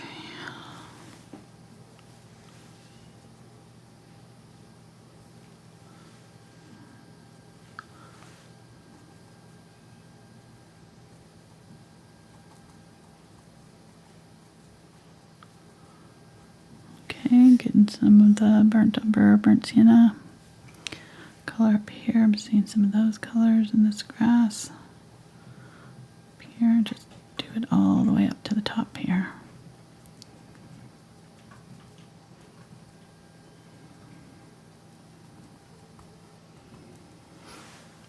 Just tappa tappa.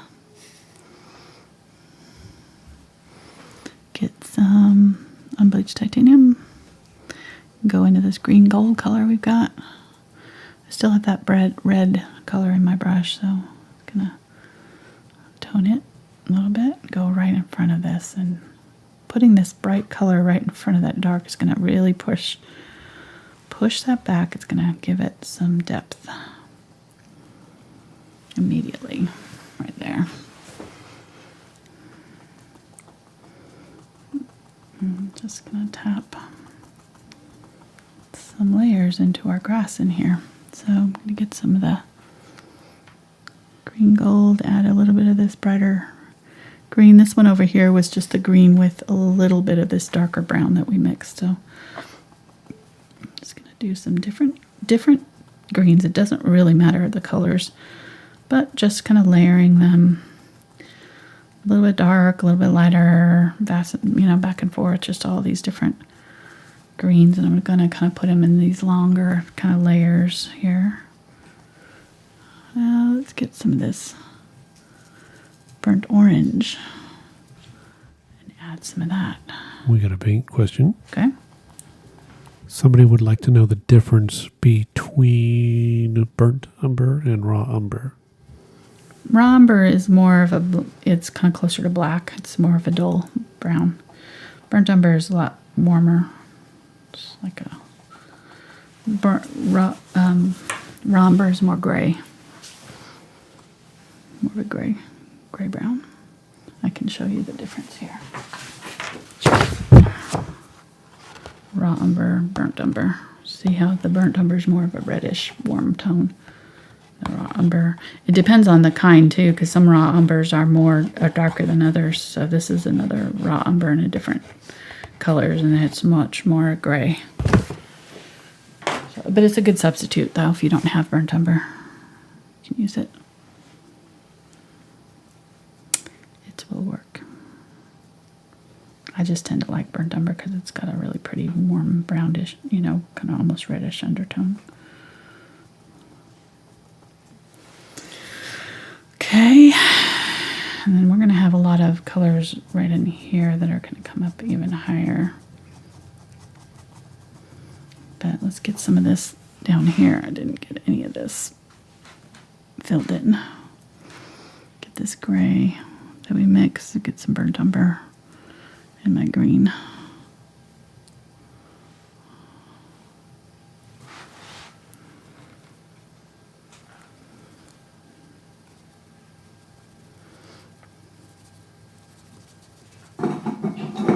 I'm just going to kind of scribble with it. That's all I'm doing. Scribble, scribble.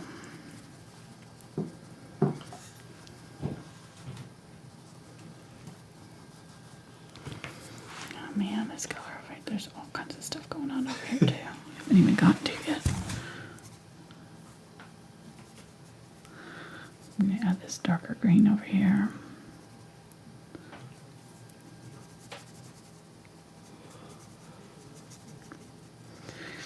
And then get some yellow, mix that with this.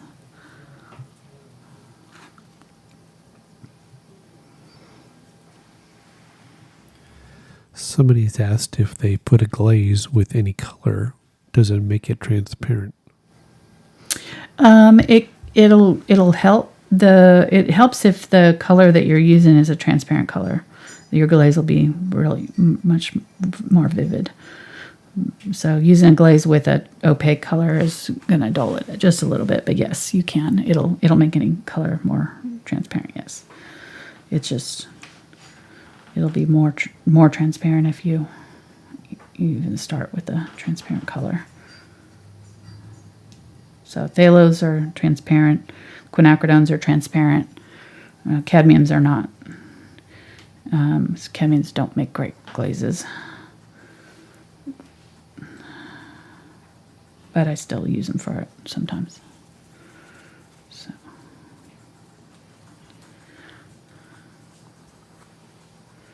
Okay, so bringing this color up. I'm just kind of making a little row up here like that with it. And I'm going to use this darker color back here, right in this area right there. Right in front of where that goes up. And then let's start kind of putting some bushes in here. So just start right there with this dark green.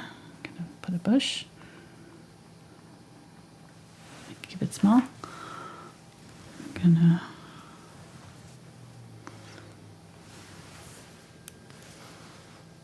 right here, there's another one. A little bit bigger.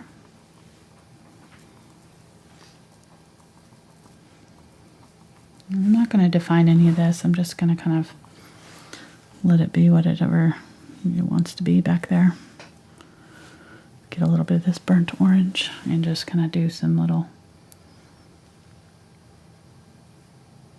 stuff off to the side of the road. So kind of overlapping a little bit right here, leaving a little bit of this lighter color right here. Okay. I'm seeing some of this in here. Let's bring that up a little bit. And then this darker green.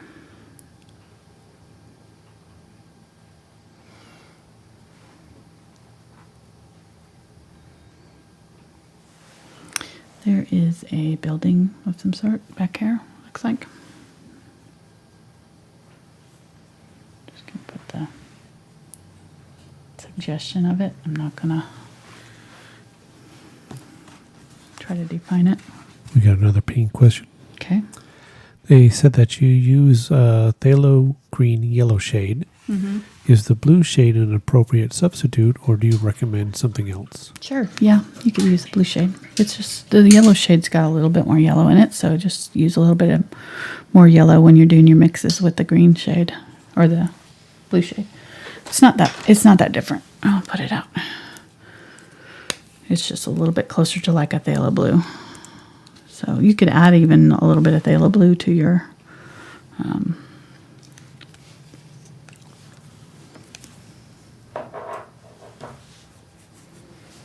there's the blue shade. There's a yellow shade. So they're similar. And if you add just a little bit of yellow to the blue shade, you get it, similar. If you add a transparent yellow, you get an even better color because this is transparent. So I added cadmium, which is not transparent, so it made it more opaque there, but get the idea. Okay, let's put in our road. Quickly. Yeah, just cover over that. It's not going to matter.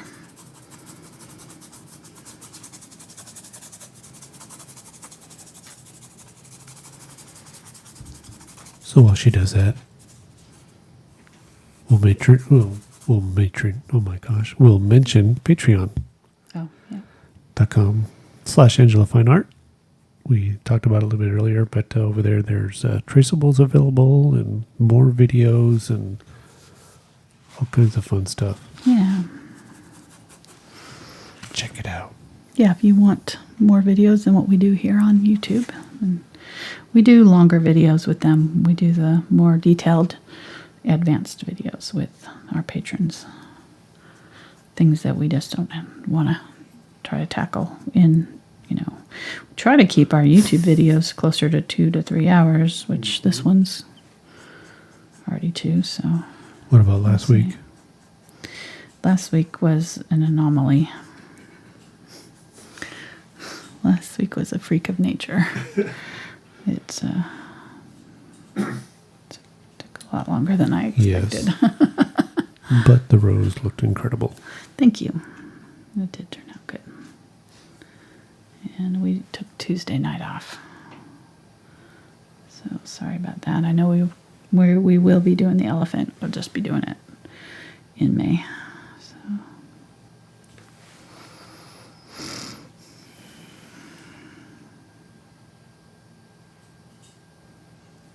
Tuesday was a very good, or what was that book? No Good, Very Bad Day.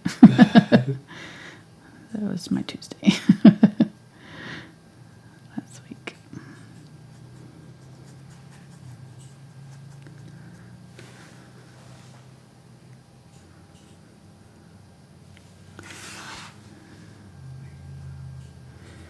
We may have some more scheduling changes. Just depends where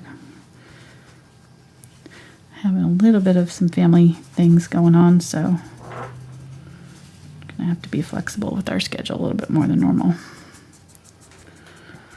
in the next coming few months. Like Gumby. What?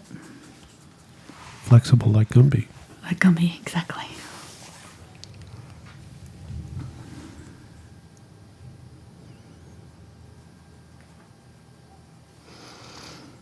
Going a little bit farther up with this road, then I'm going to bring the green over the top because it's kind of overlapping a little bit, I think. This is not as straight as I'm making it here. So I'm going to have to change up that edge a little bit.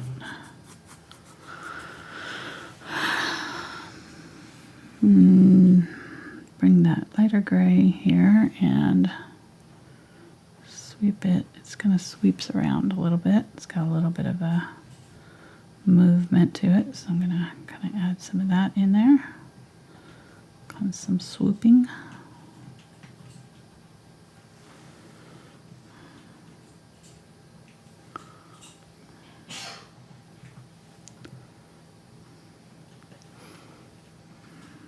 Yeah, it's definitely wider than it's supposed to be right back there. Not sure how that happened. Just the way I drew it with the chalk, I guess. This needs to be in quite a bit right there. Just bringing that in.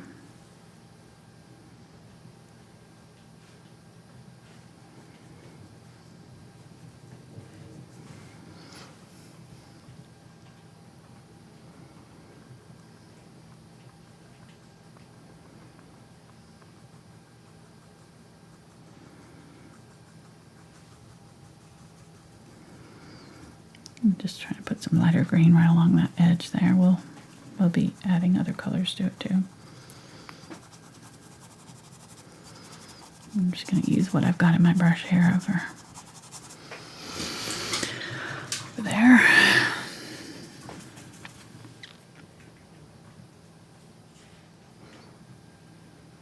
Get some more blue. I added some blue to that gray there. Ultramarine blue. You could use Payne's gray. Payne's gray is ultramarine blue plus black, so probably be close to this color.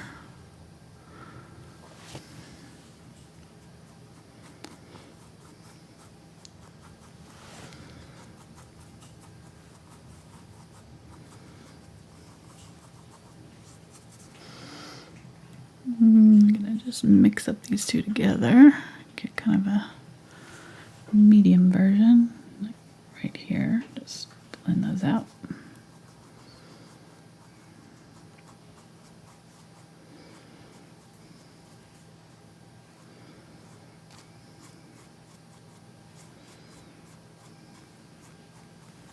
We'll just have to let those dry before we can do many more layers. It's wanting to lift on me. So what was the game that we played with everybody last Saturday? Jackbox. Jackbox. So yeah, that was fun. If you're pinned up in the house, yes, we were able to play games with one son who's up in Northwest Arkansas and another son who is down in Mississippi and us here in Central Arkansas. Mm-hmm. Hooked up through a video chat and played games through Jackbox It and was super fun. use your smart device to answer questions and draw things, and it was hilarious. Yeah, we had a great time. So We had a really good time. And it was definitely needed to, Mama needed to see her babies. So I had a great, it was good to see my kiddos that I couldn't be with, you know. yeah. So, but yeah, I think you have to pay for it. There's some games that are free though, but one of you buys it and then the rest of you can play off of their account. So, all you need is the code. And I think it's up to 6 can play, maybe? I can't remember. Yeah, something 6 like to 8, maybe? I think there might have been some games that took 8, but we had a full deck. It was fun. Spencer even played.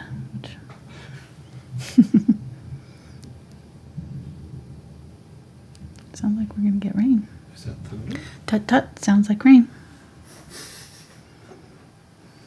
Looks like rain. Is that Looks like rain. Looks like rain.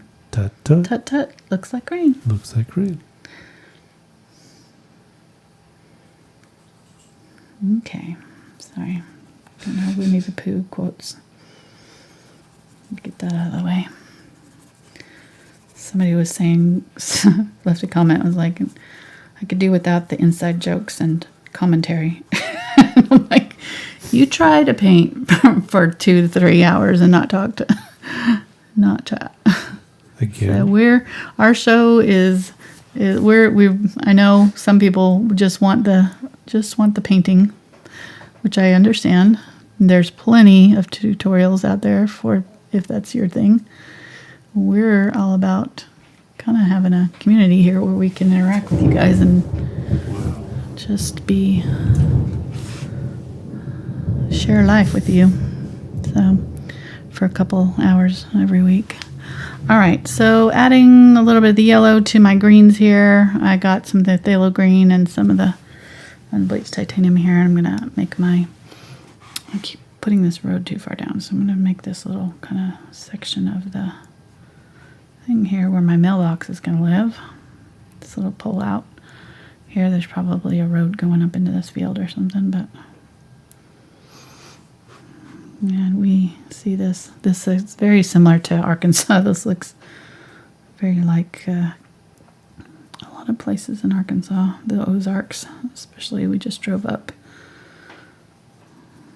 to see my mom yesterday, Princeton, and it was very pretty. Mountain Drive is very pretty up there. Yeah, the dogwoods and redwoods are blooming. Really, really pretty. All right, getting some of this green. I'm adding a little bit of the burnt orange.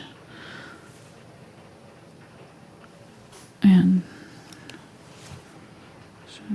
I was trying to hear if that was a siren, but it's not. It's just a truck, I think.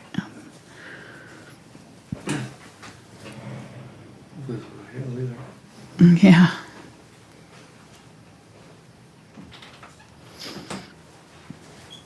Okay, getting some brighter green here. Just doing it along the edges of the ditch, so kind of soften that dark color that we got going on in our grasses. You have to have the dark colors underneath your grass to be able to do the lighter grass on top. So this is darker than it's going to end up being.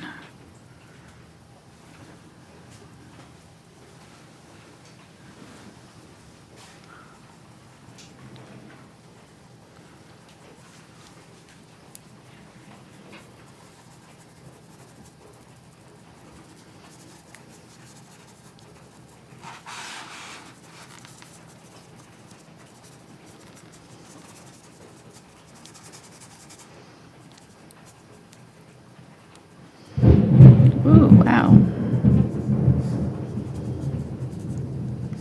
It scared me a little bit.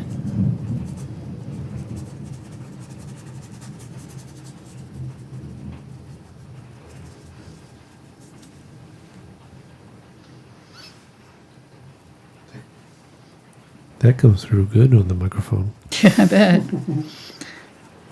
I bet.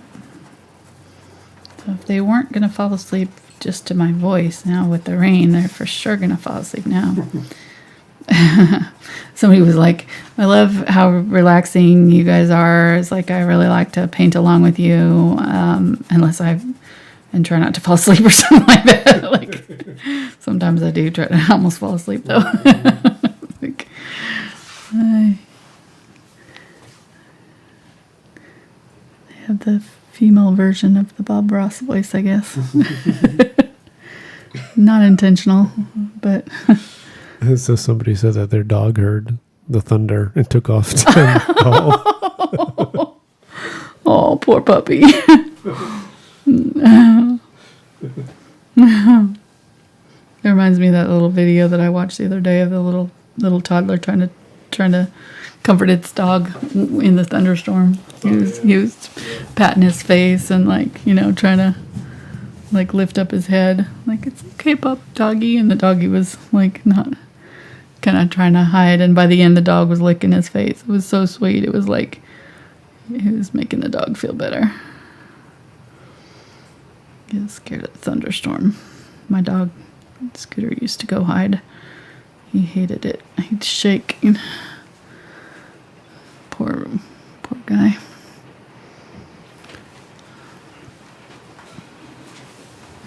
I'm going to get a little bit of glaze here. I'm just going to kind of glaze. I'll put some lighter color here, and then I'm going to put some darker. With the fields like this, we're always working from the far back to front. So it's a lot easier just to kind of layer effier moving from these back to front areas here. So, you know, we started back here on the line, and I'm gonna add colors in front here as we progress.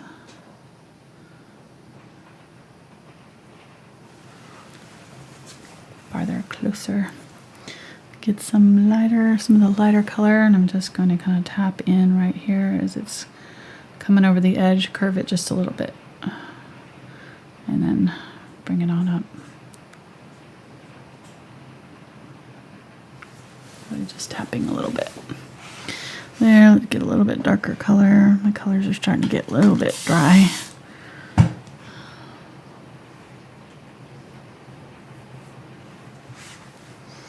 Do the same thing right here. Just kind of come over a little bit darker color this time. Right here, I'm just going to come in front of the fence and in front of our little overhang right here. And then I'm going to put some of this color kind of in front of this too, and coming down here. See that? So we're kind of trying to make that ditch shape right there. Okay, and then I'm going to tap it in front right here.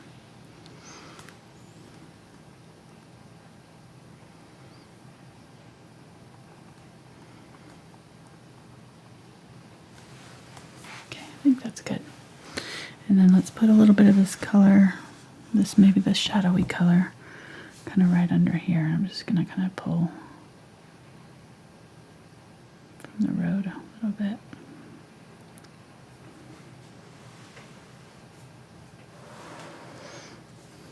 There, and then there's a little bit of it right here. I'm just going to kind of pull up.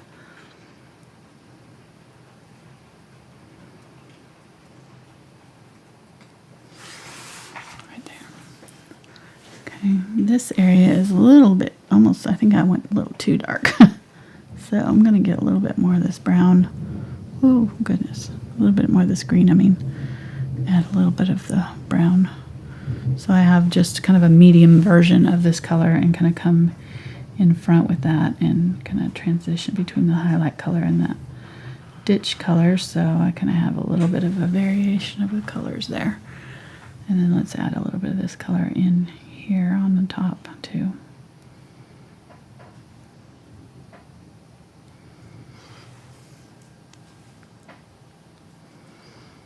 And this color is going to kind of come down.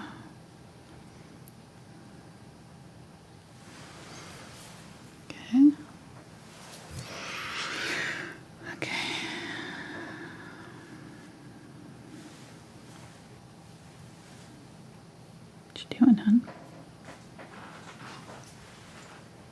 Checking the weather reports. Chicken stuff. Nice. Good. Everything okay? Yep. Yep, it's weather. Okay. You never know in Arkansas. You always have to. Anytime a thunderstorm comes through, we're always like, "What's? It's a tornado." Sadly, you have to kind of stay on top of that. Mm-hmm. All right, gonna get some of the unbleached titanium, and I've just got this green still in my brush here from before, and I'm gonna create some highlights in this tree here. Just tapping.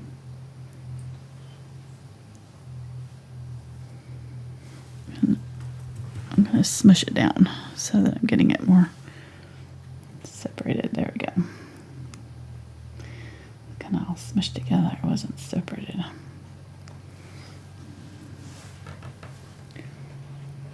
So kind of try to create a little bit of a curve area there. Let's add some of this to this tree here. The one in front. And mostly on the sun side. The sun's coming this way. Get a little bit more of that yellow.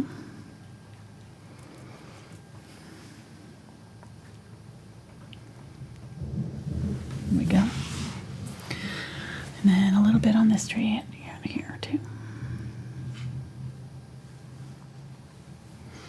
A little bit on the top of my bushes. We already kind of did it over here on these ones, but I can kind of tap a little bit on those too if I need to. Can put a little bit in my bushes right here.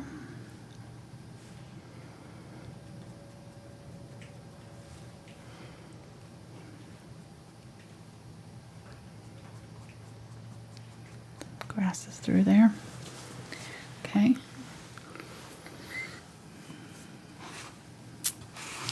Happy with that? Let's go ahead and use some of this color on my road. Right up against the road.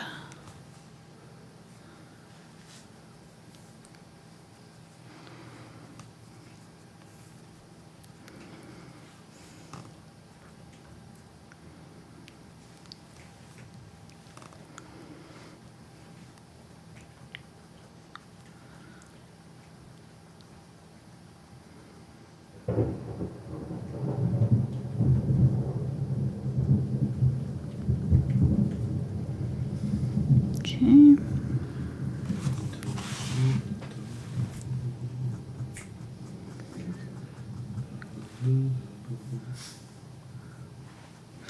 I know it's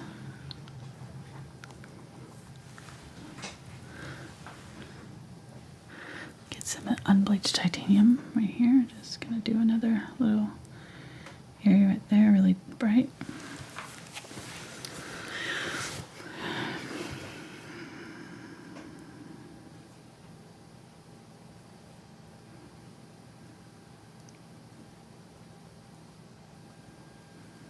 Right there. Let's do some right here. We're just getting this all ready so we don't have to do this around our tree later. So we're just trying to get it done, you know, so we have it when we do our tree. We won't have to go back in and do anything. So I'm going to put some of this color in here by the road. Just tap it along kind of in here.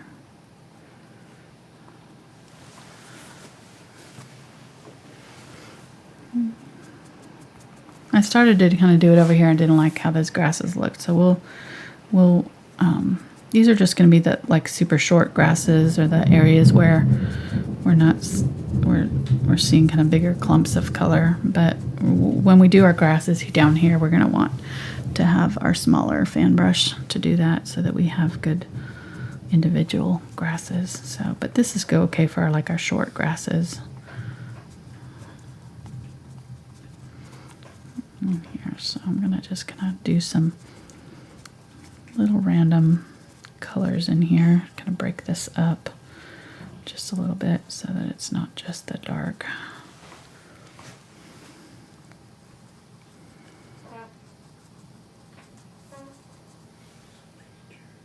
Squeaky chair. I was like, what are you doing over there? I leaned forward. And it's going. Good excuse. I mean, I don't have a dog to blame it on, so I know. I'll blame it on the chair. Your chair is very farty today. Yeah, been- it started doing that. Okay, gonna highlight color there. Blue. Get some of this blue here, the darker from the sky. And I'm gonna put it on this back part here. Just kind of darken up that back area a little bit so that this part in front here is a little bit different tone, so it can see that separation between the line there on the road. Get a little bit of that darker blue, or darker gray, and mix it with the blue here. And I'm going to go right up against the road right there. Go along that edge. Darken up that edge.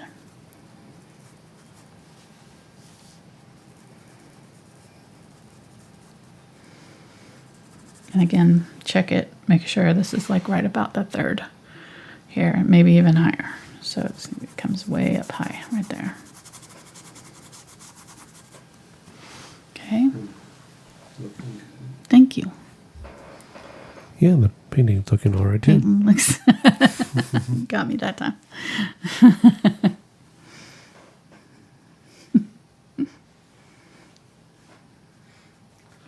Well, it's true.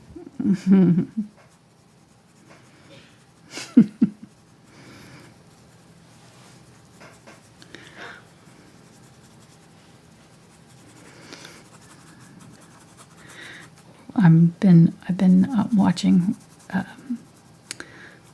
or not watching. Well, yeah, watching and listening to the actress who played Elizabeth Bennet in the Pride and Prejudice, the Colin Firth version, which is the definitive Pride and Prejudice version. I'm like,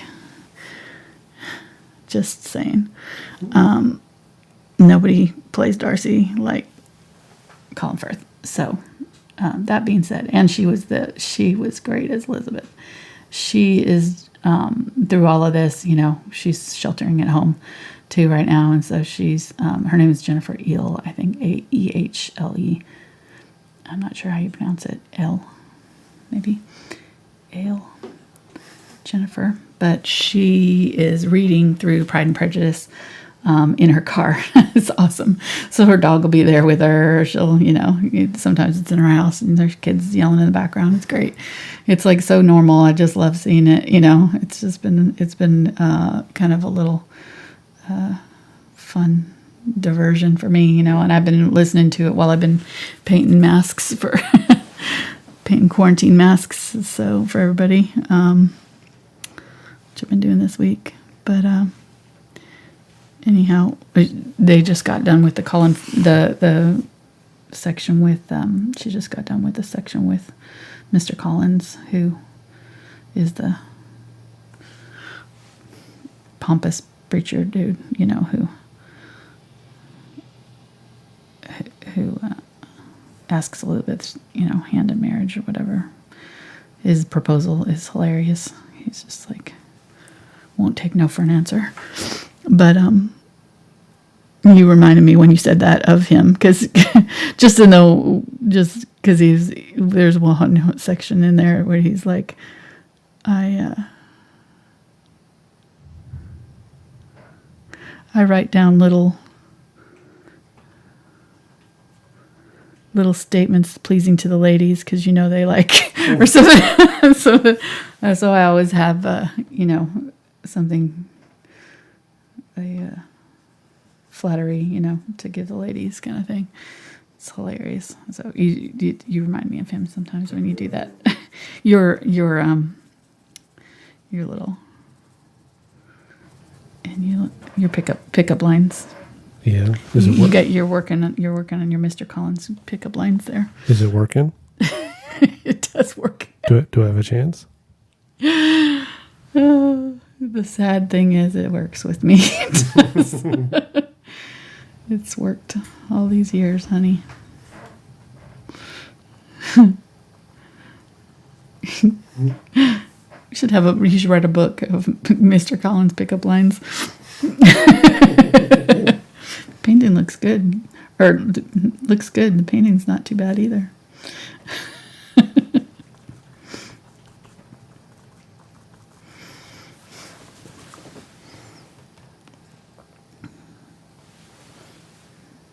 Okay, going in here and just adding some. Sorry, guys. I don't know. I'm in a weird mood today. So we'll be clear. Yes. you were sewing masks. You were not painting them. No. So, Sewing. well, it was a misspeaking. Oh, people. Did I say I was painting masks? I have no masks, no painted masks to show you. No. She was sewing them. No, I wasn't painting on them. No, I have very limited sewing skills, but I can paint. I can do a straight line, so they're pretty much straight lines with a few folded edges. And that's about my sewing skill.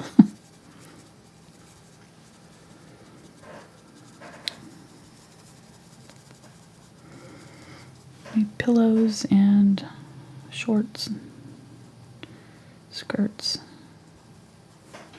curtains. Skirts. Yep. Well, no, I made myself a couple skirts So, years ago. whatever happened to the good old skirt? I don't know. I think tennis players still wear them.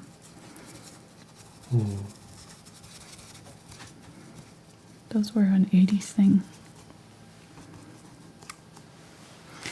All right, so now we've got pretty good contrast thing. Our road's fairly close, I think. I think it needs maybe at least one more layer. I'm going to get a little bit of brown here and add it to my gray, to the burnt umber with this gray from the road color. Here, get a little bit of the darker color. I'm going to run out of that dark. I didn't leave enough of it. I knew I didn't. And I'm going to just dry brush over the road here, around this corner. Try to keep it light so it's got that gravelly texture. Leaving some of that darker, following that kind of curve of the roadway here. Getting a little bit too thick with the paint there. Let me get some of that darker color if I can get some on here.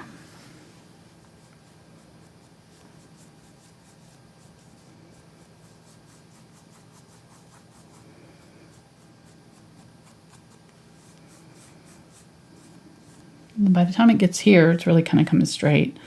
So it's only curving like right in here. So this part here in the middle is pretty much straight on. And then this is coming this way. So it's like this, and then it starts to kind of very rapidly start to turn right here.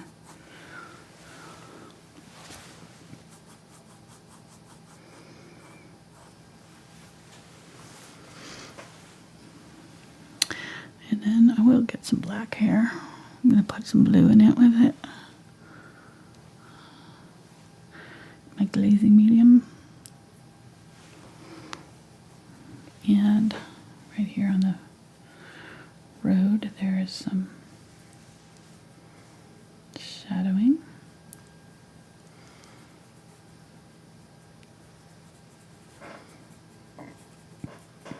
Just using the glaze there. Try to keep it thin.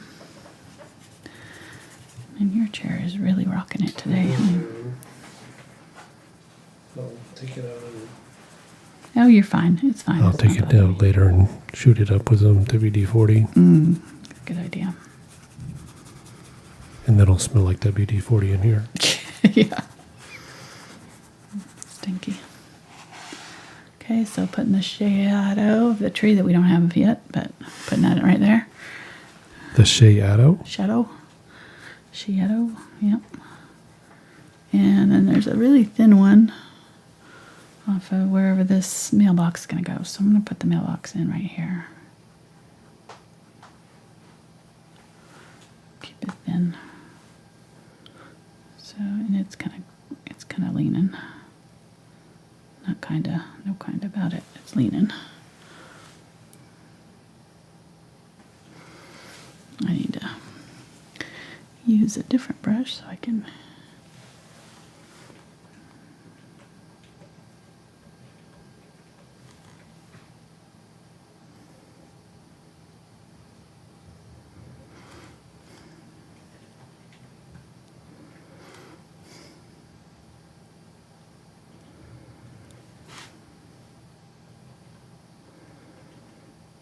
We used to have a mailbox like this. You used to get nailed with a baseball bat every year, just about. Didn't you put like didn't you bury it like with a steel something so that... Yeah, we did that, but there was somebody else who got tired of it and they put concrete in it. Yeah, that's right. Yeah, then pretty much the baseball bat stopped after that. They did. It's amazing.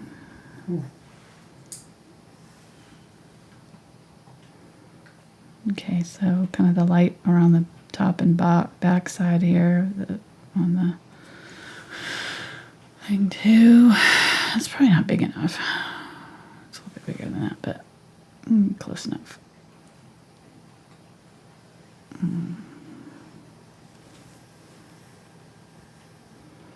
It's kind of a double-sized mailbox. It's a bit bigger than normal one.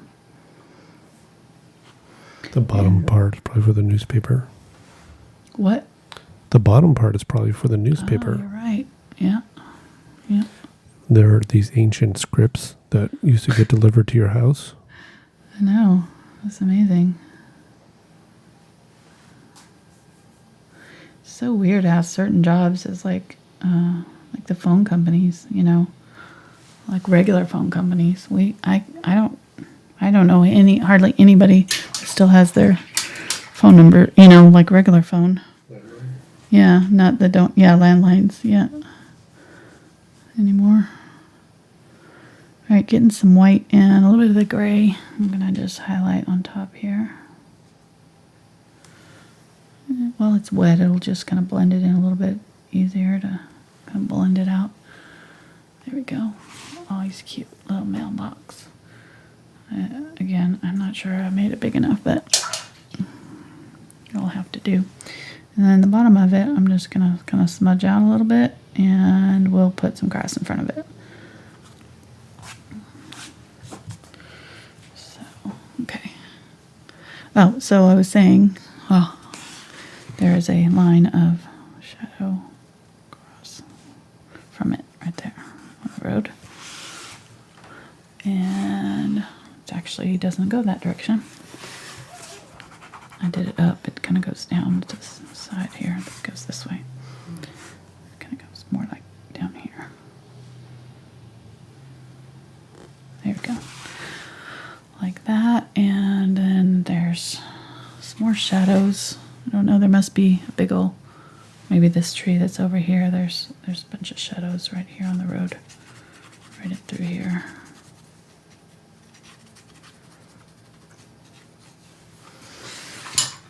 Okay. And then I'm gonna get some more glaze here. Get it a lot thinner here with this black and do the kind of the center line of this road here. It's got a shadow down the center line. You know, where the cars don't. It actually is kind of like right, comes up to almost where that one starts, and then this one does too. Has a little bit of one. This brush is too big for that. No. Okay.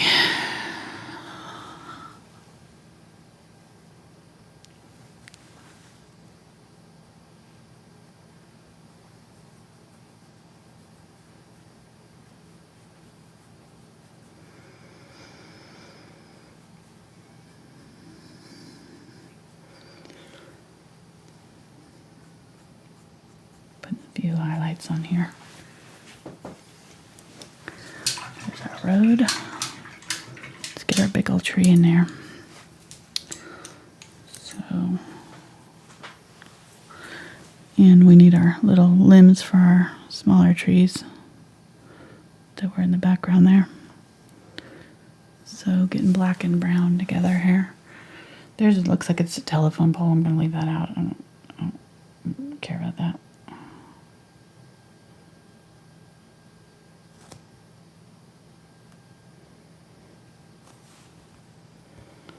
just going to tap out, so Just get very light impressions of tree limbs.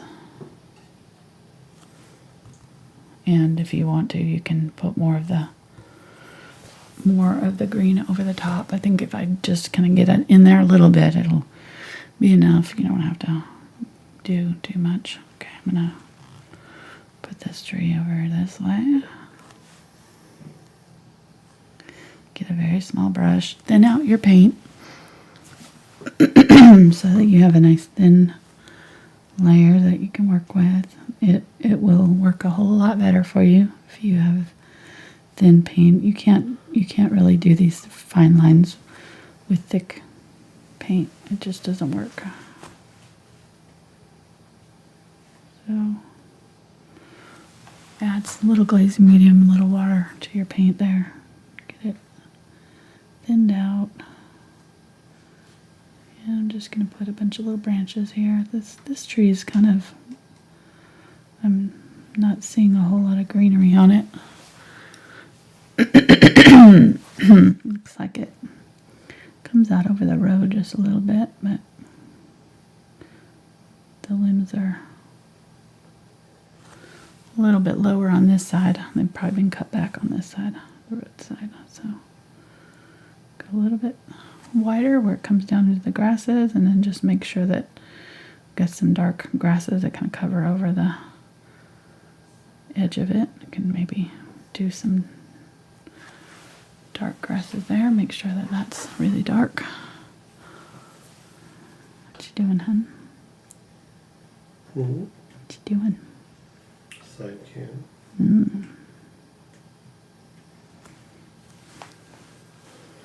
There's a big old branch that comes across like that. Up high. These almost come up to the top of that there, so don't be shy with it. Go ahead and let it really. Ooh, man, did not like that.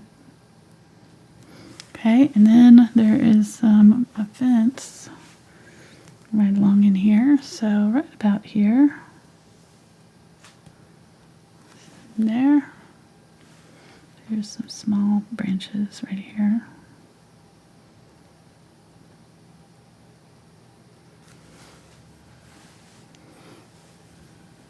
Looks like another post right here. And just kind of try to separate them out there evenly. Then they go down. I think there's like probably a hill here or something, so you're only seeing like a little bit of them down here, and then all through here you're not really seeing a whole lot of it. Maybe buried down here, and then up in here they're starting to come back in, and then you see another one right here and right here. And I don't know, oops, going off camera there. And you can kind of just do some little stick things. That there's some little sticks and things. Stick things. Very small little around the posts along that line there. They'll kind of help define it too. We've already got, some dark, but we can go a little bit darker with some of it.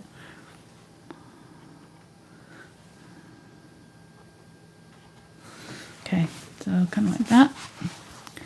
And let's do this one over here. Big old tree living right here. So it's about, let's see, if you split this into 3 parts, it's kind of right about where we put this dark shadow right there. And it's fairly close to the road, so it's like right about in there somewhere. It's going to live right up. It's going to go in front of this house thing that we drew. We did. And it's going to be about that big. It's pretty big. And the bottom of it is just going to fade out a little bit. So This side's gonna have this red bush in front of it here. Okay.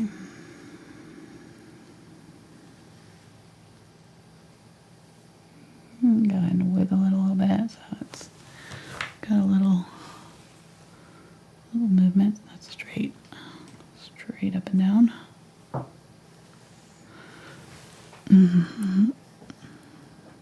I've got the number 2 round here, but you can switch to a smaller if you need it. Going right up off the canvas there. Another one up this way. Come out that way.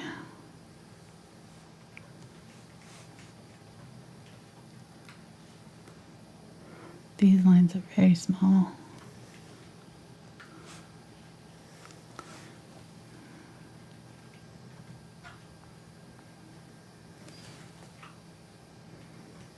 And then the branches should widen as it comes down, so they should be very, very fine up towards the tips. So where they're attached to the trunk, you can widen them out just a little bit, like right in here. Just slightly. And just make sure that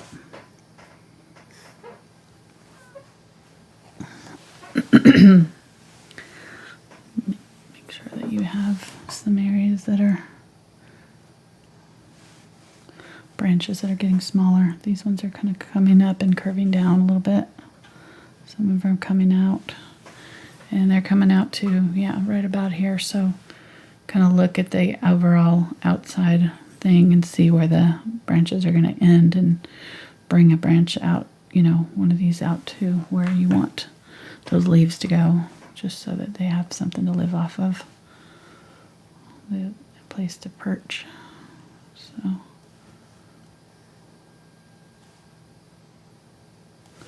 can widen it. It's coming along all right so far. So far so good. There's also a little fence down here if you want to put that in. I guess I should. I'm trying to debate whether I should or not.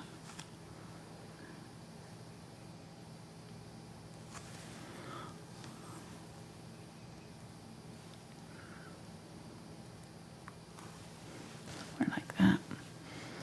And then the tops of them are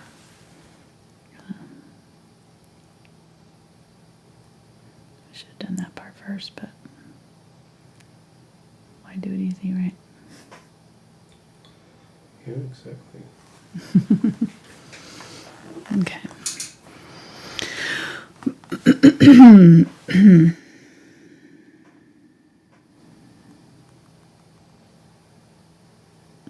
Just gonna fade that out a little bit so they're not so, you don't want them to look pasted on. Okay. And this tree branch goes right up to that end. Then this green is coming up over it, so right here. So just make sure it goes all the way down into that little spot there.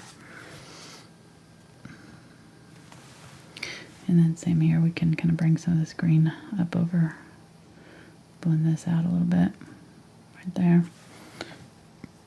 And fade this out into the green right there a little bit. I'm gonna use this on the tree trunk and I'm dry brushing on it, just gonna brush a little texture on it. And there's some on this tree too. Get some of that burnt umber color with some white, and I'm gonna just, with some of the unbleached titanium, to go along this tree trunk here and just gonna highlight just the thickest parts there where it's facing the light side there. Maybe do a little bit on our fence post too, on the side where the sun's hitting it. Okay. I keep going off camera. I didn't realize I'm so far close up there.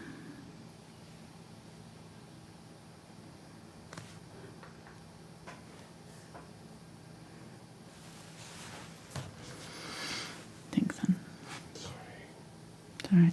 You're too nice. Huh? You're too nice to me. You blame it on yourself when it's clearly my fault. True, I'm not the one zooming in. True that. But it's good that you do. So, can't complain too much. Okay. What time is it? Oh, man, 3 hours. Okay. Lordy, lordy.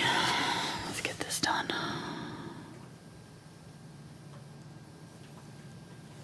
I'm always slow on landscapes. I'm not really sure why. I'm not a very fast landscape painter. I'm definitely not Bob Ross. He did his in like 20 minutes. I still don't know how that's even possible. Use really big brushes. Yeah, he used big brushes and kind of wet into wet techniques. So, and oil paints, they blend a lot easier than acrylics do. But acrylics dry faster, so there's kind of the benefits of both. Okay, just small. You can do as much or as little as you want with the trees, really, because most of this is going to be covered by your, branches, your greenery. So this is just for the places where it's kind of in between the green spots, where you're seeing the tree limbs.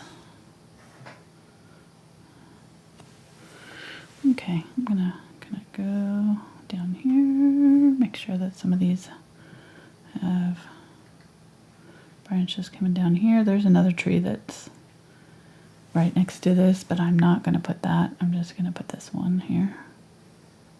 You can put as many trees as you want on yours. But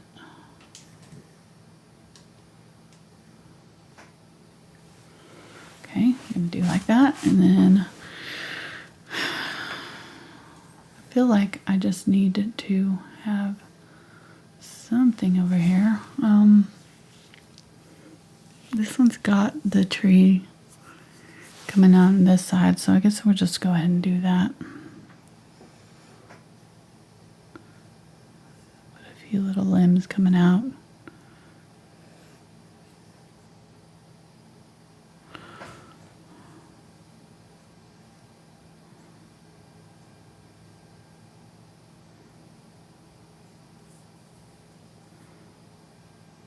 Maybe have them come out a little bit farther than what it is in the picture there.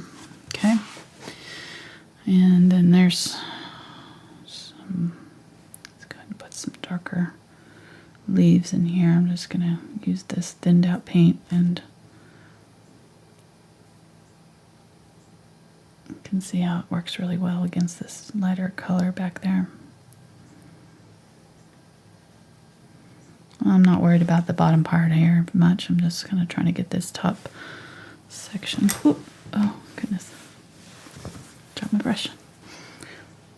Get some little greeneries, grasses happening in our ditch here.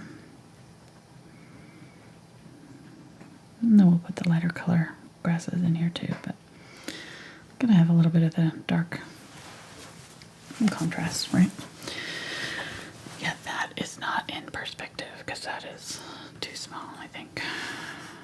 Just looking at it. They can hear you. Really? Yeah, want me to turn your mic off? No, it's okay. Okay. Just trying to decide if I need to make it bigger or not, but I think it'll be alright.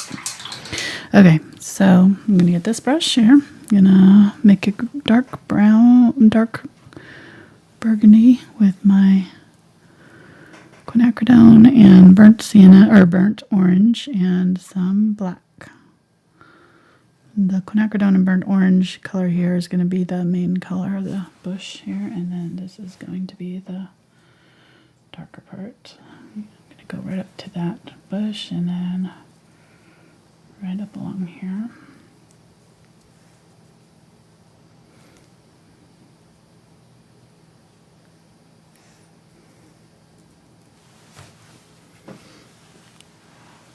Black.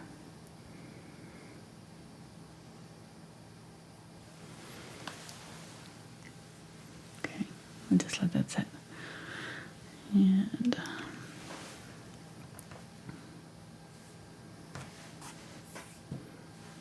going to put some of this red down in here. So it's not the only place that's got red is over there. Just going to make some of our... Can maybe do some red flowers or something down in here. You could make a poppy field. That'd be pretty. Although poppies don't grow in Virginia like that, I don't think. That's in France. It's in Europe. Okay, gonna get the quinacridone, a little bit of white, but quinacridone and the burnt orange together and tap in highlights on this bush.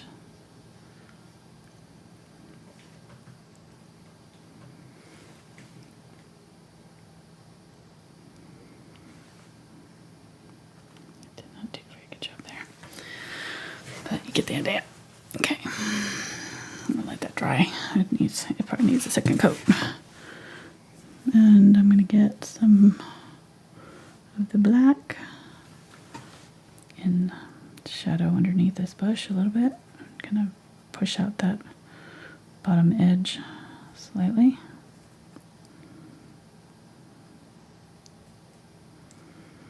Blend it into my green.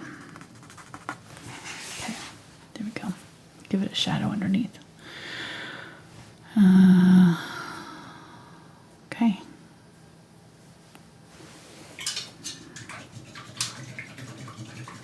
Let me get the, I think I'll use the 3/8 inch deerfoot. Black or brown burnt umber here. My green. I'm going to use a little bit of the Quinacridone Magenta too. That'll give it a nice, using red as an opposite color for green is a good shadow color. So I'm going to start with that and do shadows.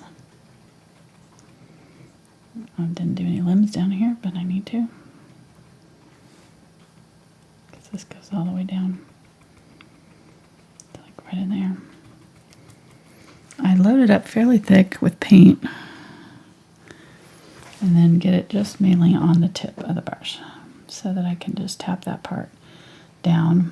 I'm not tapping the whole brush. Just kind of the tip of the brush.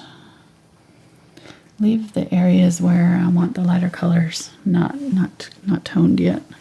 So leave some area around this. You're not filling in the entire tree with this, is what I'm saying. Just do the dark areas with this mostly.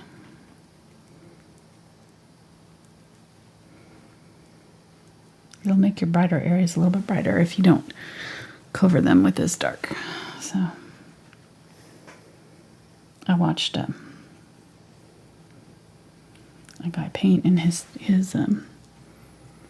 he was painting yellow trees, and his yellow trees were like so bright, and I was like, how does he get them that bright? Because I never look that bright. And then he left the yellow parts. He didn't paint those parts. He painted the, it's like, I'm gonna try that. I still feel like I'm relatively still learning how to do landscapes somewhat. It's only been the last, since 2005, so how long was that? 15 years? Mm-hmm. So I'm still learning.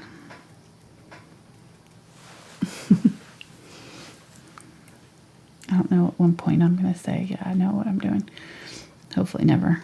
I think you never quite can stop learning, right? Always finding new things. True.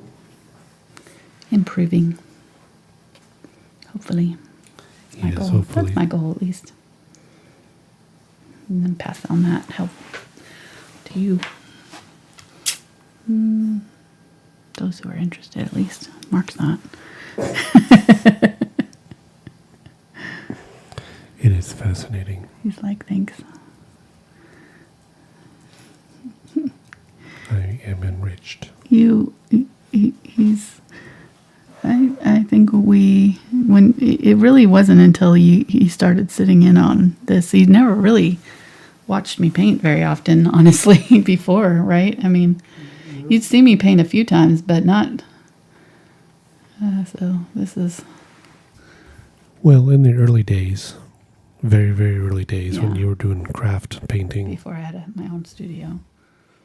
right? You know, I was busy cutting out stuff, and you were busy painting, so we didn't see a lot. Plus, I was working third shift and going to school and stuff. So Yeah. But All right, then, going in with the next color and just going kind of a little outside those boundaries there with this color. but then when you started this up, you know, you were doing it kind of recorded first. Right. So I was at work while you were doing it. Yeah. Then I had a friend help me. Then it became a thing. Right. And then we decided that we did not really like to do I hate recording. hours and hours of editing and things like that. So let's just do it live and just, it is what it is. Right. And now here we are. Now you get to watch me paint every week. At the time of the show, at 230,000 subs and growing. It's amazing.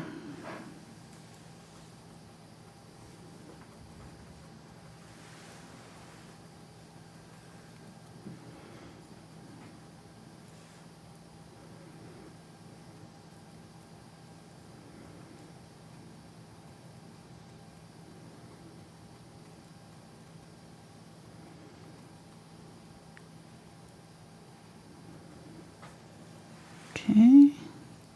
So what's your PayPal handle? Angela's Artistry at gmail.com.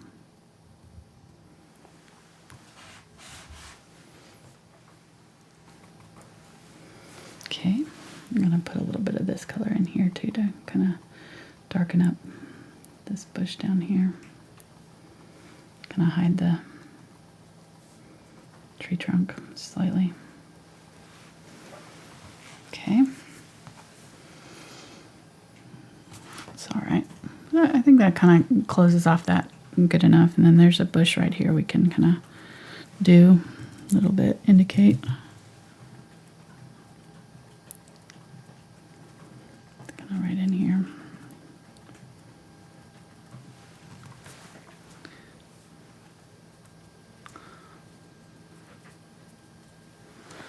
Might do some of this red like I was talking about earlier. Maybe it's a sumac. I don't know if they have that there.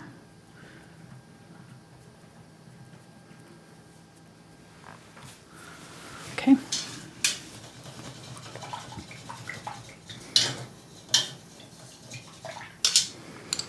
And then I'm going to use the smaller brush here for the little tree back here. I'm going to use the yellow with the green here. I didn't use my Cobalt Teal yet. I know.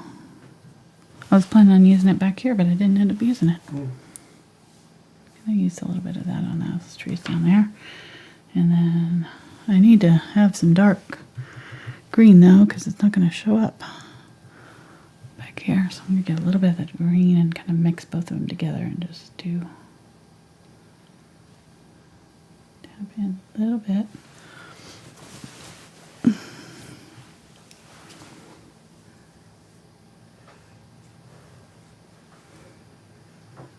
Use the edge of my brush here.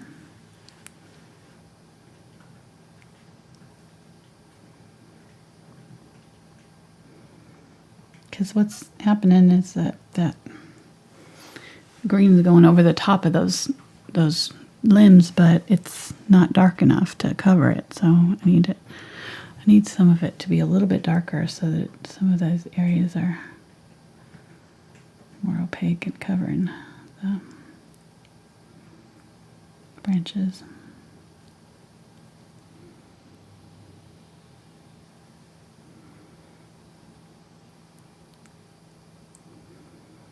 You could do this tree in like a pink or something too. It'd be real pretty if you wanted to make it more spring-like.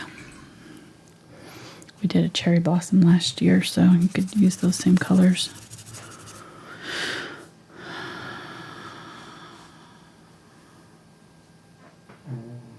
cherry blossom tree. Yep. It'd be pretty. Okay, using some yellow and some of the unbleached titanium and a little bit of that green. I'm just going to tap now a little bit of highlights on that tree here. Mostly on this side where the light's hitting it. And it just needs to be, a little bit lighter enough to show up against the color that we've got there. And then let's use some of it in here. So I saw another video. It was really fascinating. It was talking about color and how it reacts to light and how sunlight makes colors when it's shining through things. It'll make the colors look more yellow. So all these trees here where the limbs are having, or where the leaves are getting sunlight passing through them, they're going to be more yellow. They're going to turn more yellow. And that's with anything. That's with water. So that's why, the transparent water where it's closer to the shore, it's going to turn more green because that's yellow light is passing through it. Like if you see waves, like waves that on the water, they'll look kind of light green in places, or they turn more aqua. It's that yellow light passing through them when those waves are kind of hitting. Anyhow, I thought that was kind of interesting. You do that subconsciously, but you don't really realize why you're doing that. Like I've done that. I've seen that the color, the shoreline is more green, but I never realized it's because that sunlight is passing through that blue and it's turning them more green. So anyhow, just thought that was interesting. Mark thought it was boring, but No, I think it's questionable science. okay. Well, it shows up in art, so it works. It works. I mean, some of the scientific facts were on par with mine. So, well, he didn't explain everything, but yes, you're right. And then, areas where the light is on top of it, but it's not necessarily passing through, then those areas you might add white light, so white too, instead of yellow. But there we go. So I'm going to add our yellow highlights on top in our tree here. And I probably didn't need as much like right in there. Let me get a little bit more of this brown, add it to my green here. Do a mid-tone, go back in here with a smaller brush now. That big brush is kind of overkill almost. You can't control it as much, so this brush should be a little bit more targeted where you put it. So I like it.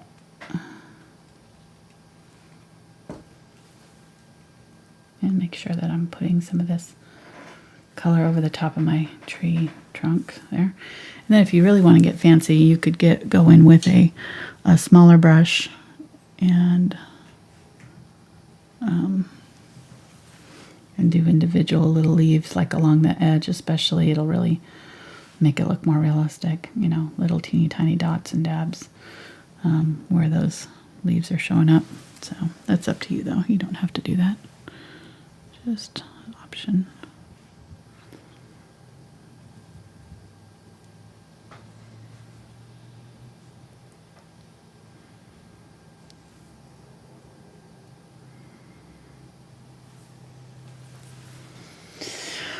Alrighty.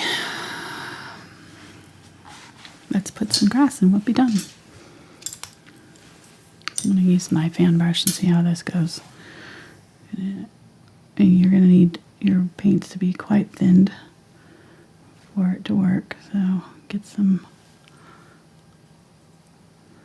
need some cadmium yellow and some of the titanium white and yellow oxide and some of the green.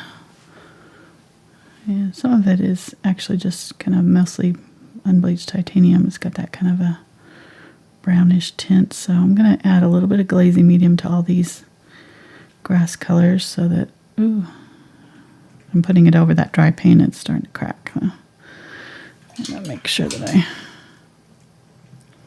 have this thin enough. Since I'm thinning this out so much, I'm wanting to have a little bit of glazing medium in there. That'll just keep it from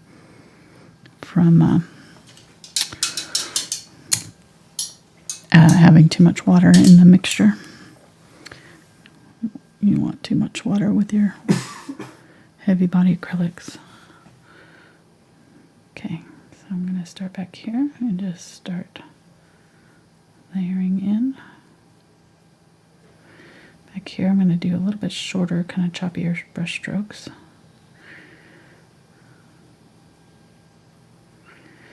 And start in the back and work our way forward. Some of these I want to get some of this burnt orange and gold. There we go. Do kind of a rusty color there. Have some white in that. There we go.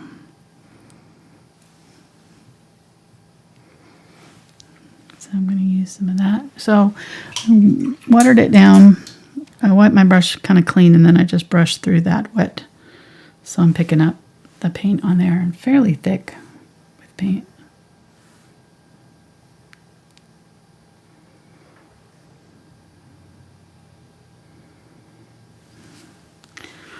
And I want to keep this pretty light touch. So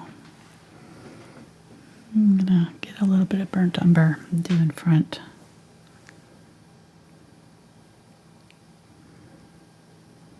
We have some of these grasses that are back in here, but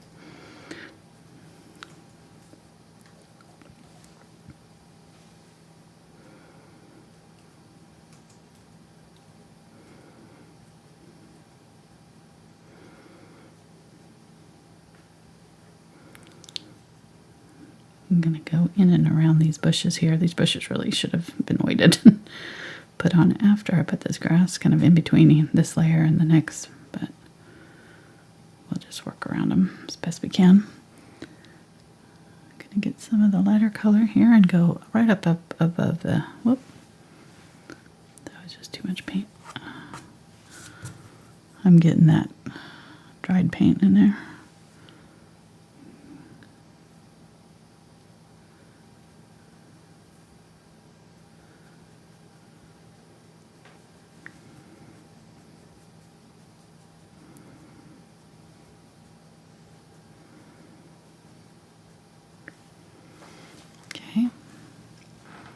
Some of the darker burnt umber, burnt orange.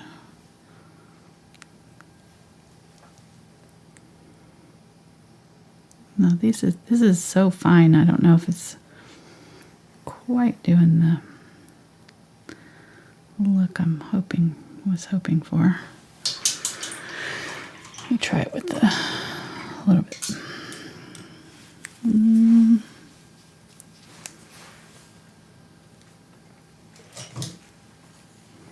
me try it with a rake brush. I'm going to use the 3/8 inch rake. See if I can get better. Yeah, that's better. Long grasses, and I can kind of keep them a little bit smaller. That fan brush is so wide, it's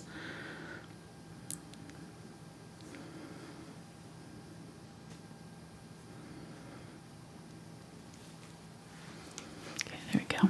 And all these kind of dead brown grasses.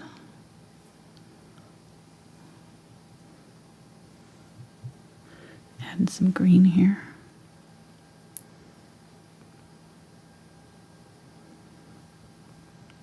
Little shorter grasses right in front here.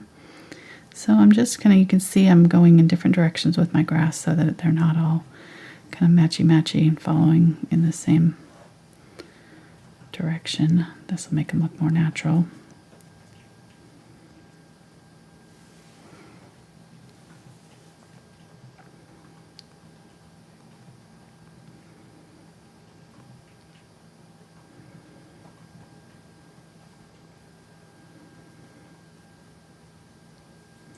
Which brush do you have right I've got the 3/8 inch Granger, grainier, I mean. now? Filbert grainier. Okay, so I've got these like plants in here that are like tall, spiky looking things. You can get the burnt umber here and just dab in kind of vertical lines here. Some seed heads in my grasses.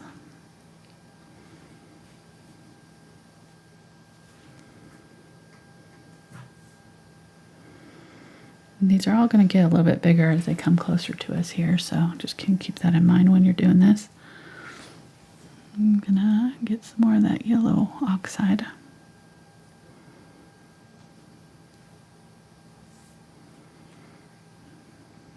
Don't worry about these plants. I'm going to fix those bushes here in a minute.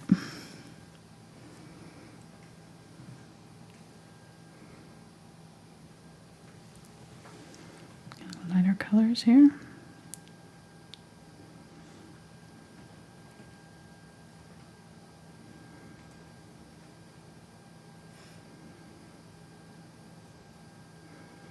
Going in between and always trying to kind of hide the bottoms here. This is going to be that's the hardest part of doing the grasses, is just kind of making that bottom edge of it look natural. So I'm always kind of working from back to front, and with my every new layer, I'm just making sure that layer in front or behind is got a good,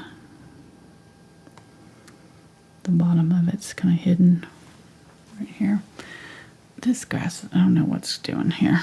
I'm gonna have to fix that.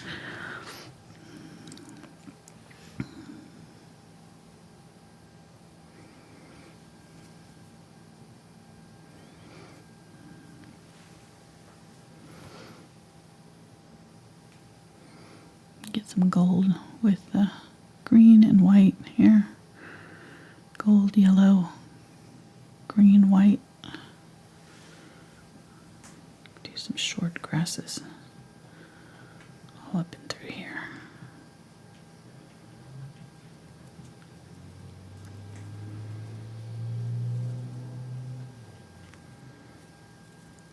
They just kind of scribble on this.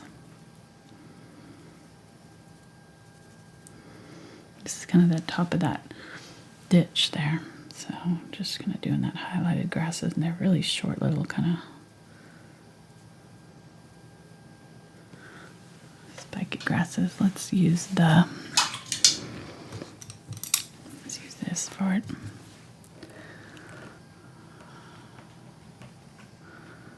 Get some burnt umber, burnt sienna, or burnt umber, burnt orange, and the green there.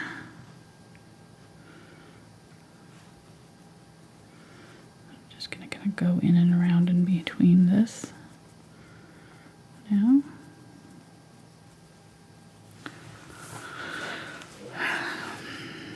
You doing okay, hon? No. You're ready to quit? You're over it? Yeah, I'm so done with this.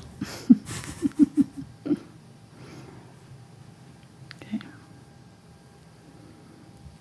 These people in chat. Oh my gosh.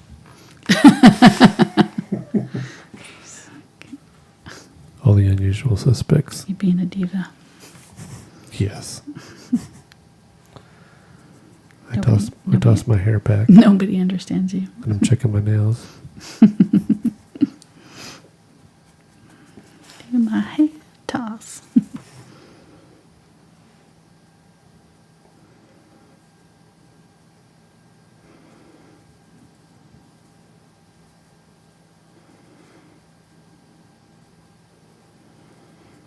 Okay.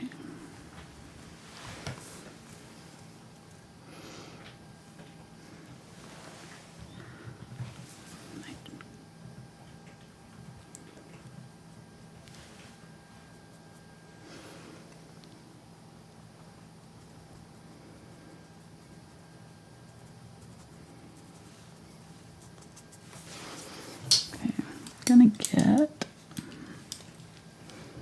going to get this brush again, this number 2 round. It seemed to work pretty good for the grasses earlier.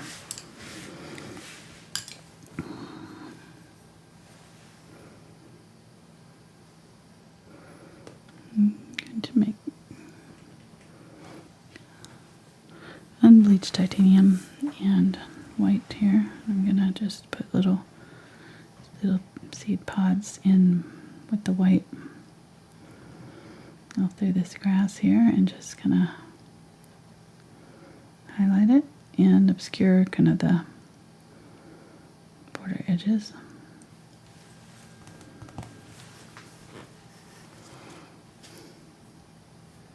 What? Little fingertip. Yeah. This helps blend it out a little bit.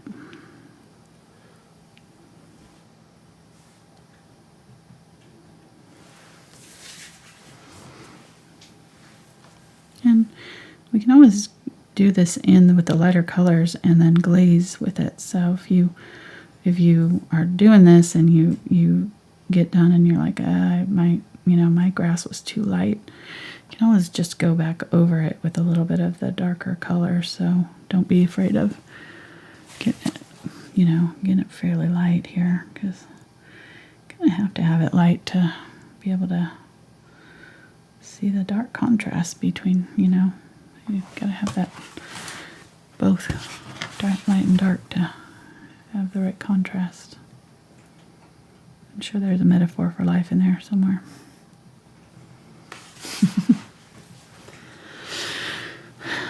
Don't want to hear it.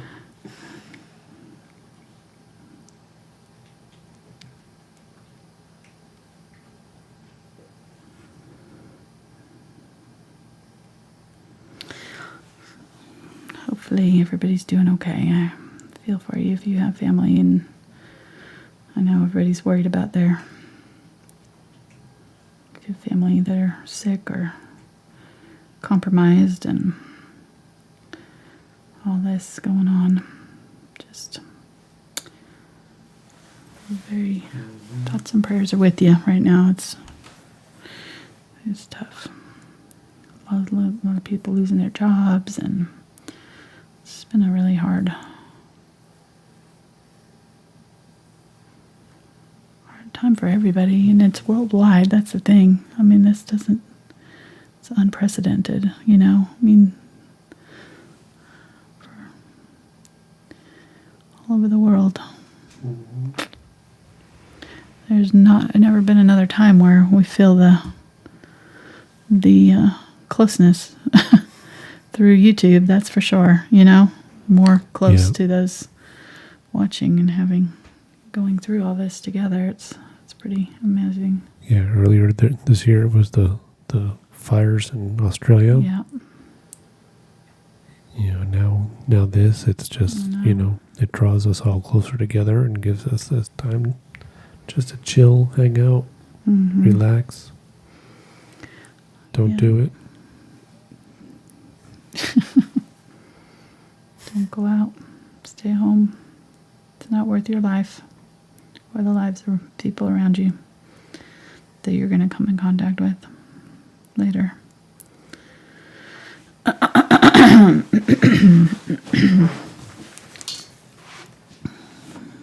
There was somebody here in our town just recently this last week that had a party with their friends, 20 people, all exposed to the roommate who had COVID and nobody knew. It's like, that's how it's spreading. It's people, it's things like that, It's just got to be smart.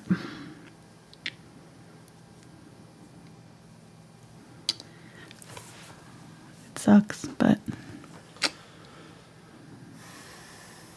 Yeah, I mean, having to stay home and be pent up with you. Holy moly. I know, you're like, it's been like 2-3 weeks. It's like, really? You could have gotten rid of me yesterday. I would have driven by myself if you were like, no, I'll drive you. I'll go with you. You're sweet. I'll spend the day with you. Yeah. I could get used to having you around. It's gonna suck when you have to go back to work. Well, it's good to hear that after 33 years. I know. It's like you could get used to having me around. Having you around all the time, not just okay. in the evenings. You weren't going to plan to off me or anything like that or whatever that person suggested. No, I'm not going to do away with you. Okay. I got a comment last year saying I need to do away with my co-host. It's like, that means something different to me, I'm sure, than it does to you. Lost in translation. Yeah, lost. Yeah, that's, I'm sure you did not realize what you're implicating there, but implying there. Mm-hmm. So funny.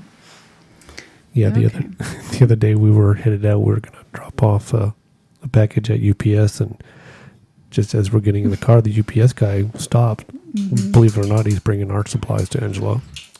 Yeah. Anyway, it's like, oh, well, maybe he'll take it. And Angela's like, yeah, sure. So I got out of the car and I walked up to him. I was like, you want to exchange? He says, sure. And so he puts the box down on the ground and steps away. It's like a hostage exchange or something. It's like, don't come near me. Don't give me your back cooties. Away slow.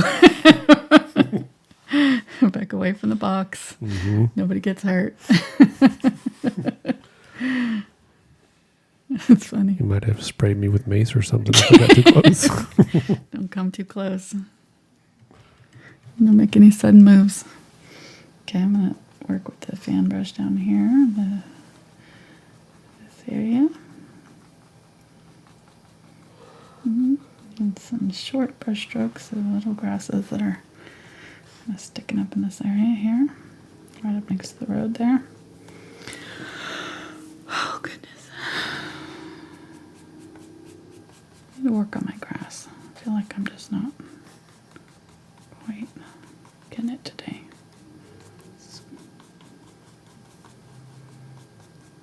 Okay.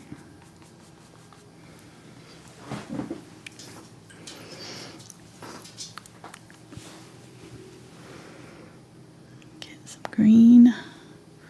And that to that brown that I mixed up for the grass. That was kind of, I don't know what it was. I'm just mixing up all my browns and greens and yellows here in different. I don't really have a rhyme or reason to it. I'm just kind of layering. So do the best you can here. Sorry, I know I'm not really explaining this very well. Good luck. Good luck to you. May the odds be in your favor. Exactly.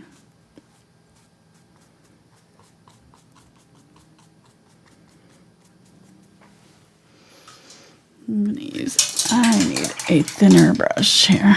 I kind of like all these brushes in here. I need my liner. Yep, there we go. I'm going to get the 2-aught script liner. That's going to give me very thin lines. So I'm going to use this yellow green that I mixed up before here with some white. And I'm going to use it for in here.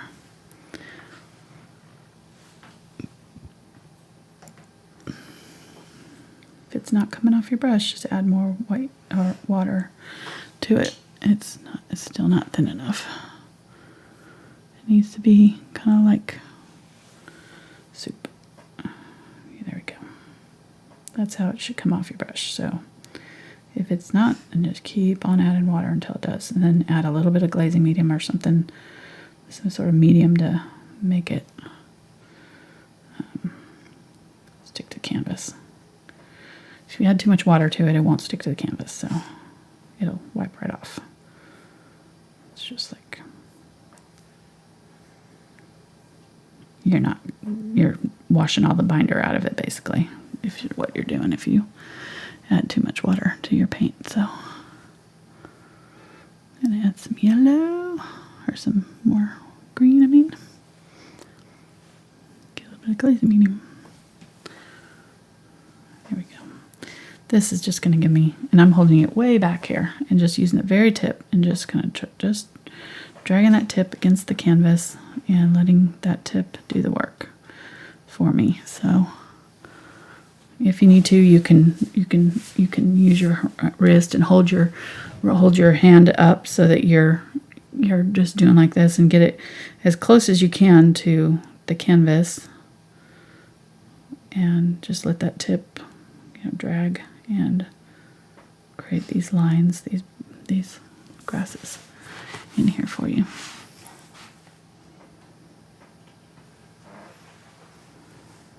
And if it's not showing up against this dark, then do some darker ones. So, you just want contrast. That's the main thing. So I'm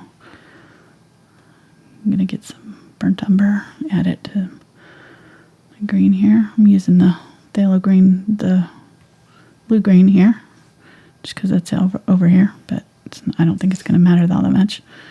Maybe grab some of this red, make kind of a brownish gray green here. Yeah. There's all kinds of colors in these grasses. So there's yellows and browns and greens and everything in between. So just kind of have fun with it. Well, Layer, and then layer some more. That's the main thing. You're just gonna, and if you get too much and you're like, I can't see I can't see anything, like if I'm getting in here and I'm like, I can't tell that I'm even doing anything, then that just means you need contrast. So decide, am I using a light color? Then I need to go with a little bit darker color. If I'm using a dark color and I can't see it, then I need to use a lighter color on top. So just kind of keep that in mind while you're working too. And they're getting a little bit smaller as they're going back up in here too. So get some more kind of brighter greens here. Do some little bitty grasses with the greens.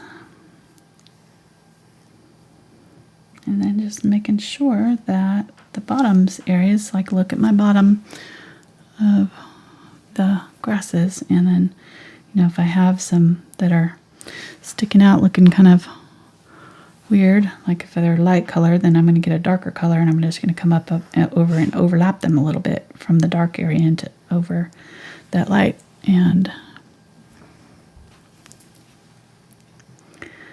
get some of these darker colors in here and add some of them in to my grasses now that I've got all these lighter colors in here.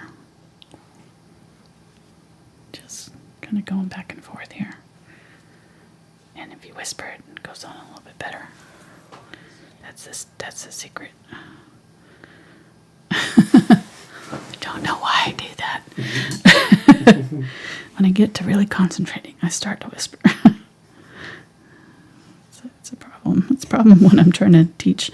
I don't realize I'm doing it. Okay, a little bit off there. Okay, so if you wanted to add flowers, you could do that now. You could add different flowers. Like I might grab some white here,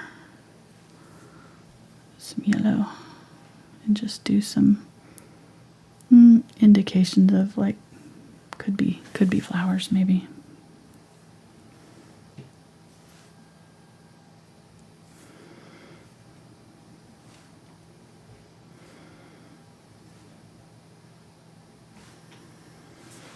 Little white, yellow dots.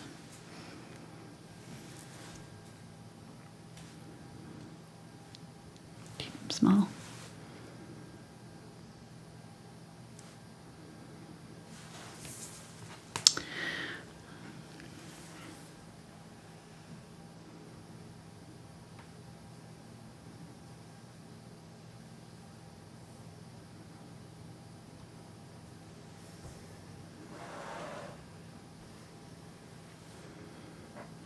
If you want to define them, you could make little daisies. Just try to keep it in perspective, like think about the fact that they're going to get smaller as they go farther away. So as they get farther away, you're not going to see the petals anymore. You're just going to see dots. So that's why I'm just doing dots here, because most of the time you're not going to really see individual petals or flowers. You're just going to see little dabs and dots. So I'm going to just add a few little places where your eye can interpret it as flowers if it wants to. You could add pink. Whatevs. Okay. Let me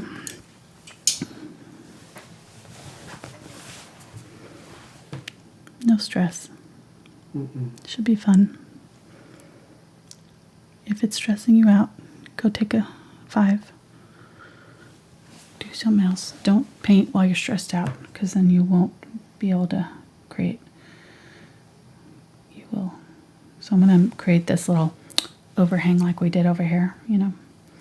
In fact, I'm going to do some of this color over here. This is that yellow with green.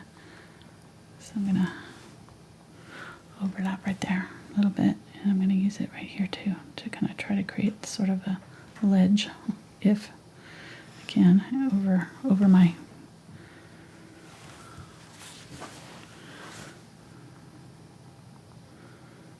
And this will also kind of hide the bottoms of some of these grasses. Now, if I hide too much of the top grasses, I'm going to have to probably go back in and add some of those top grasses back in. So some of these were really tall and covered up. So I'm just going to go back in with just some of these taller grasses and put that back over.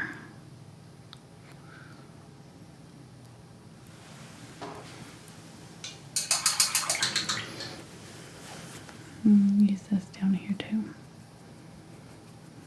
That's just gonna hide. It's gonna hide a multitude of sins here. It will blend everything together. You can use it on this side if you need it, but I think we're okay over there. Pretty good.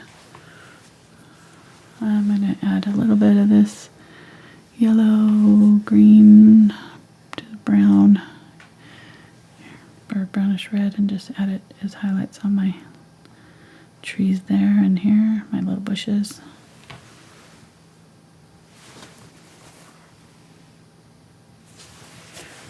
Gonna get some, kind of feel like I want pink. I know, don't do this if you don't want flowers. I'm gonna do flowers. I can't help it. I got to do some flowers in here. I'm just going to do some tall, spiky little pink in place where these ones are. That'll do two things, though, too. It'll be good because it'll balance out the flowers that are, or that red bush that's on the other side. So I'm going to use the same color for my flowers over here. And then I'm just going to add a little bit of white. It'll make them kind of pink. And just add a little.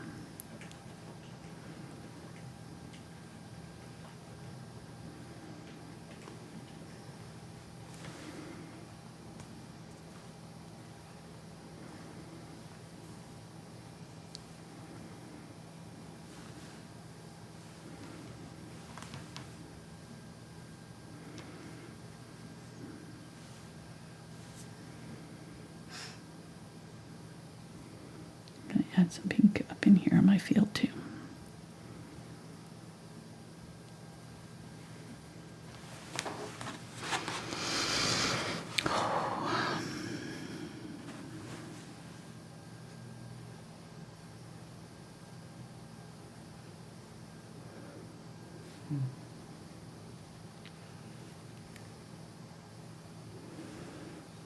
Real far away over here, they're going to be tiny. You're not going to be able to tell that they're even flowers.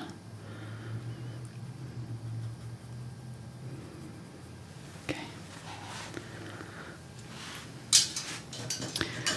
You know, I had to do it.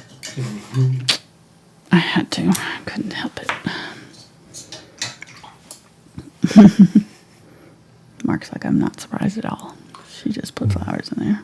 No, yeah. Standard operating procedure. One of my patrons said she was tired of flowers, and it's like, I'm sorry for you. I hope there's a cure for that. We'll be praying. Yeah, we'll be praying for you.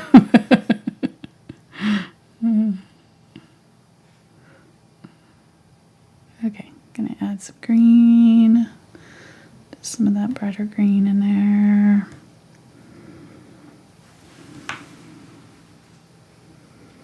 No, I'm not 100% happy with this, but that's what it is.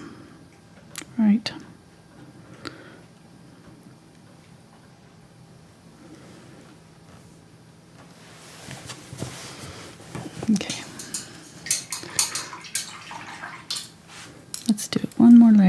this bush, make it extra bright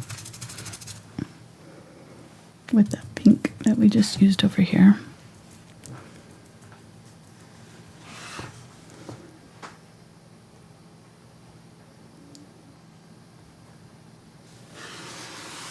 Go.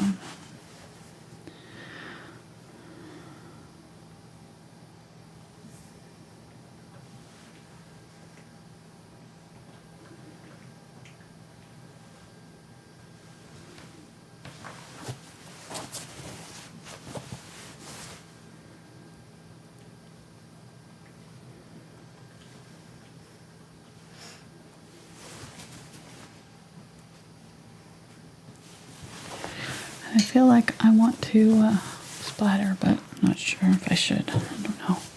I do need more contrast, though. I can tell that right now, right here. Like, there's no contrast here. It's all kind of the same value. If you took a black and white photograph of this, you'd be able to see that it's, you know, there's really like no contrast in this grass. It's all kind of mid to light values. So I'm going to take some dark green and brown here. Make a really dark color and get some, see how light that was? Get some dark in here. Gotta have some of that. And then I'm gonna glaze. And I really need to wait for this to dry, but I'm gonna tempt fate here and try. I think if I do it in this area, it's kind of wet, it's kind of dry enough.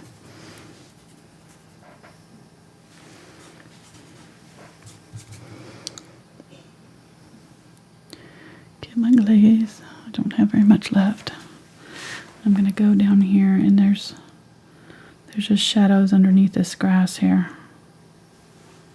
So I'm just going to shadow in here, just tapping with this glaze and making sure it's in this shadowed area here, and same thing right here. And there's some shadows coming off onto the road too. So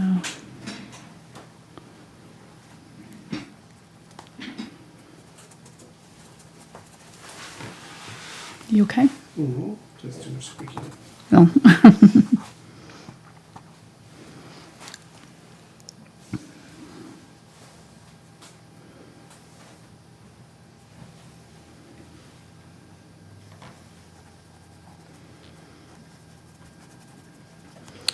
And then this is what I was saying about glazing over the grasses. If you get them too dark or, you know, need some darker, I'm going to add some of this darker up in here. Just tone it.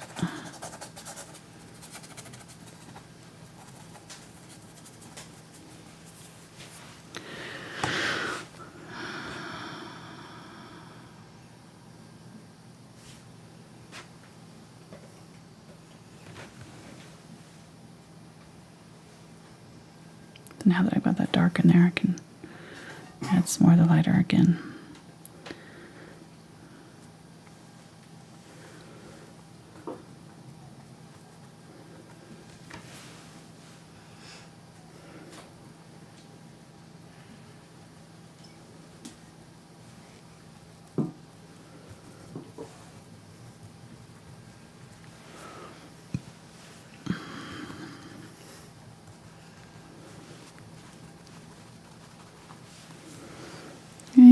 Gonna get some of that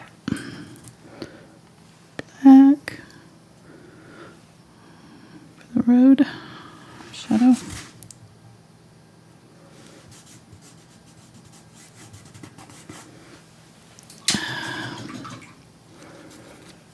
Come on, road shadow. Be black. Keeps turning green. There we go.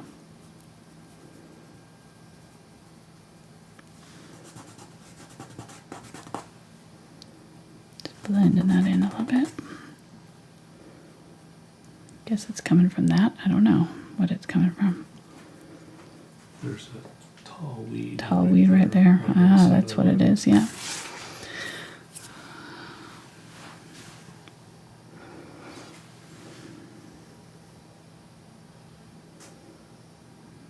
Here we go. in this yellow.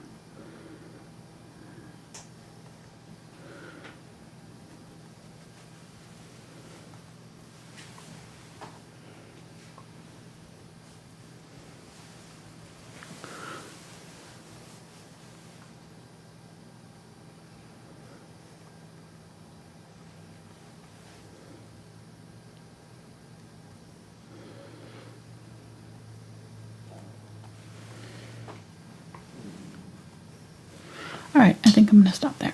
I like it.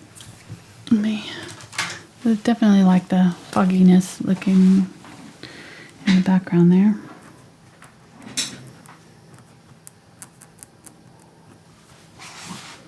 Very good. Make sure I need to get a couple of grasses in front of the mailbox. Haven't done that yet.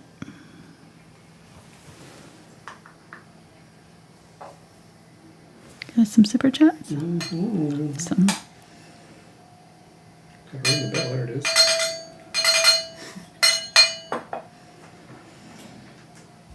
Thought the bell broke there for a second. You broke the bell. I didn't put on the light, just wanted to ring the bell. Jeez. Alrighty, so yeah, we had a couple super chatters in there.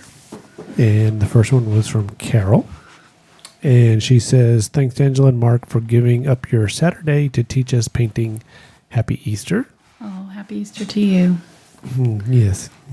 And thank you, Carol. And then the second one was from Mama. And she says, thanks for all you do, Angela and Mark. Oh, thank you, Mama. I gladly very play much. video games for you. So, you're welcome. For all you do. Yes. She said all. It's true. That's all I'm saying. All right.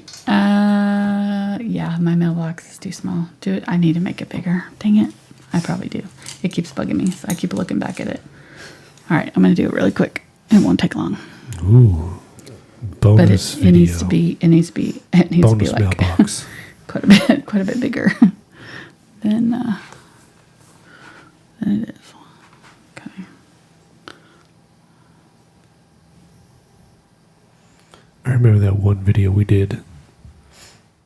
You're doing something, and then we had gone out through the credits, Right. and then you had missed something, so we came back. And it was something important. Yeah, It was and something really important. We kept painting, so a lot of people had they Had drop left, off. yeah. When when we're saying okay, we're done, and then a few people got to see the extra bonus. Yeah. Extra That was pretty cool. footage.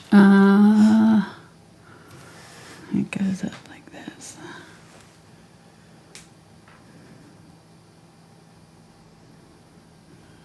I don't know if that was better or not, but I feel better now. Yeah, that's closer to what it should be. Okay, I'll get some white.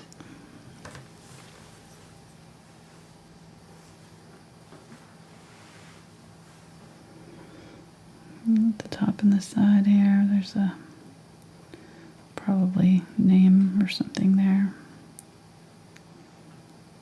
And I brought it down a little bit longer too, just to kind of make the whole thing fit.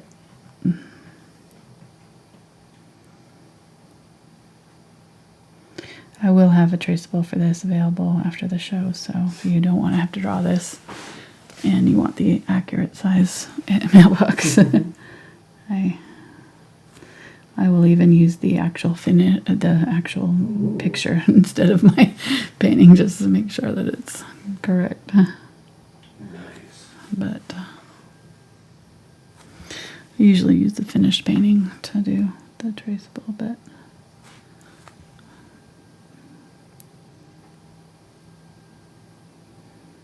sometimes I'll use the reference photo. Get the black there. Just go in with the black.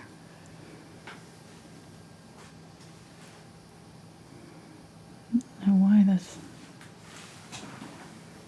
It's kind of it's so much in shadow, you're not seeing a whole lot of detail on it, so you don't have to get too detailed. Make sure you get some grass in front.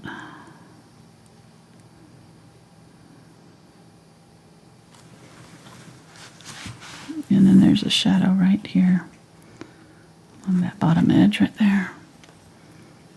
Make sure you get that.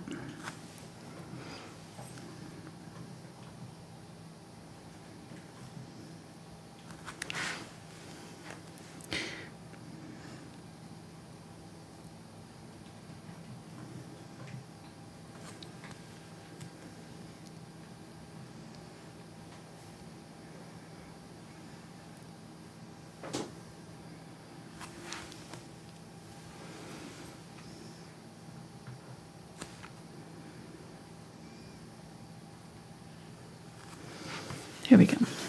Okay. We'll stop there. Yay. Another one down. Thanks for joining us. Stay safe. Don't go to the store unless you have to. Or I will get on to you. I'll Mama Angela. find out and call you out. But seriously, don't risk it. It's not worth it. Yeah. I just want you guys to be safe. Yep. Hopefully, I don't know. Not much end in sight soon. So don't know how much longer this is gonna last, but we'll be painting. So Oh, yeah. we're not going anywhere. And we'll be back on Tuesday evening Yes. with some painting of some kind. Girl with the flowers. Yeah. The third in the series. Yeah, I'm looking forward to that one. Blonde lady this time. So when are you going to do the Guys with Mullet series? Or, I don't know. Or maybe Guys with Bandanas. Oh, guys with bandanas. Yeah. Maybe guys with face masks. It'll be the new hot trend. Like, ooh, he's so sexy. What he looks like under that mask. Yeah, it's kind of strange going into stores with the mask on. Yeah, it is.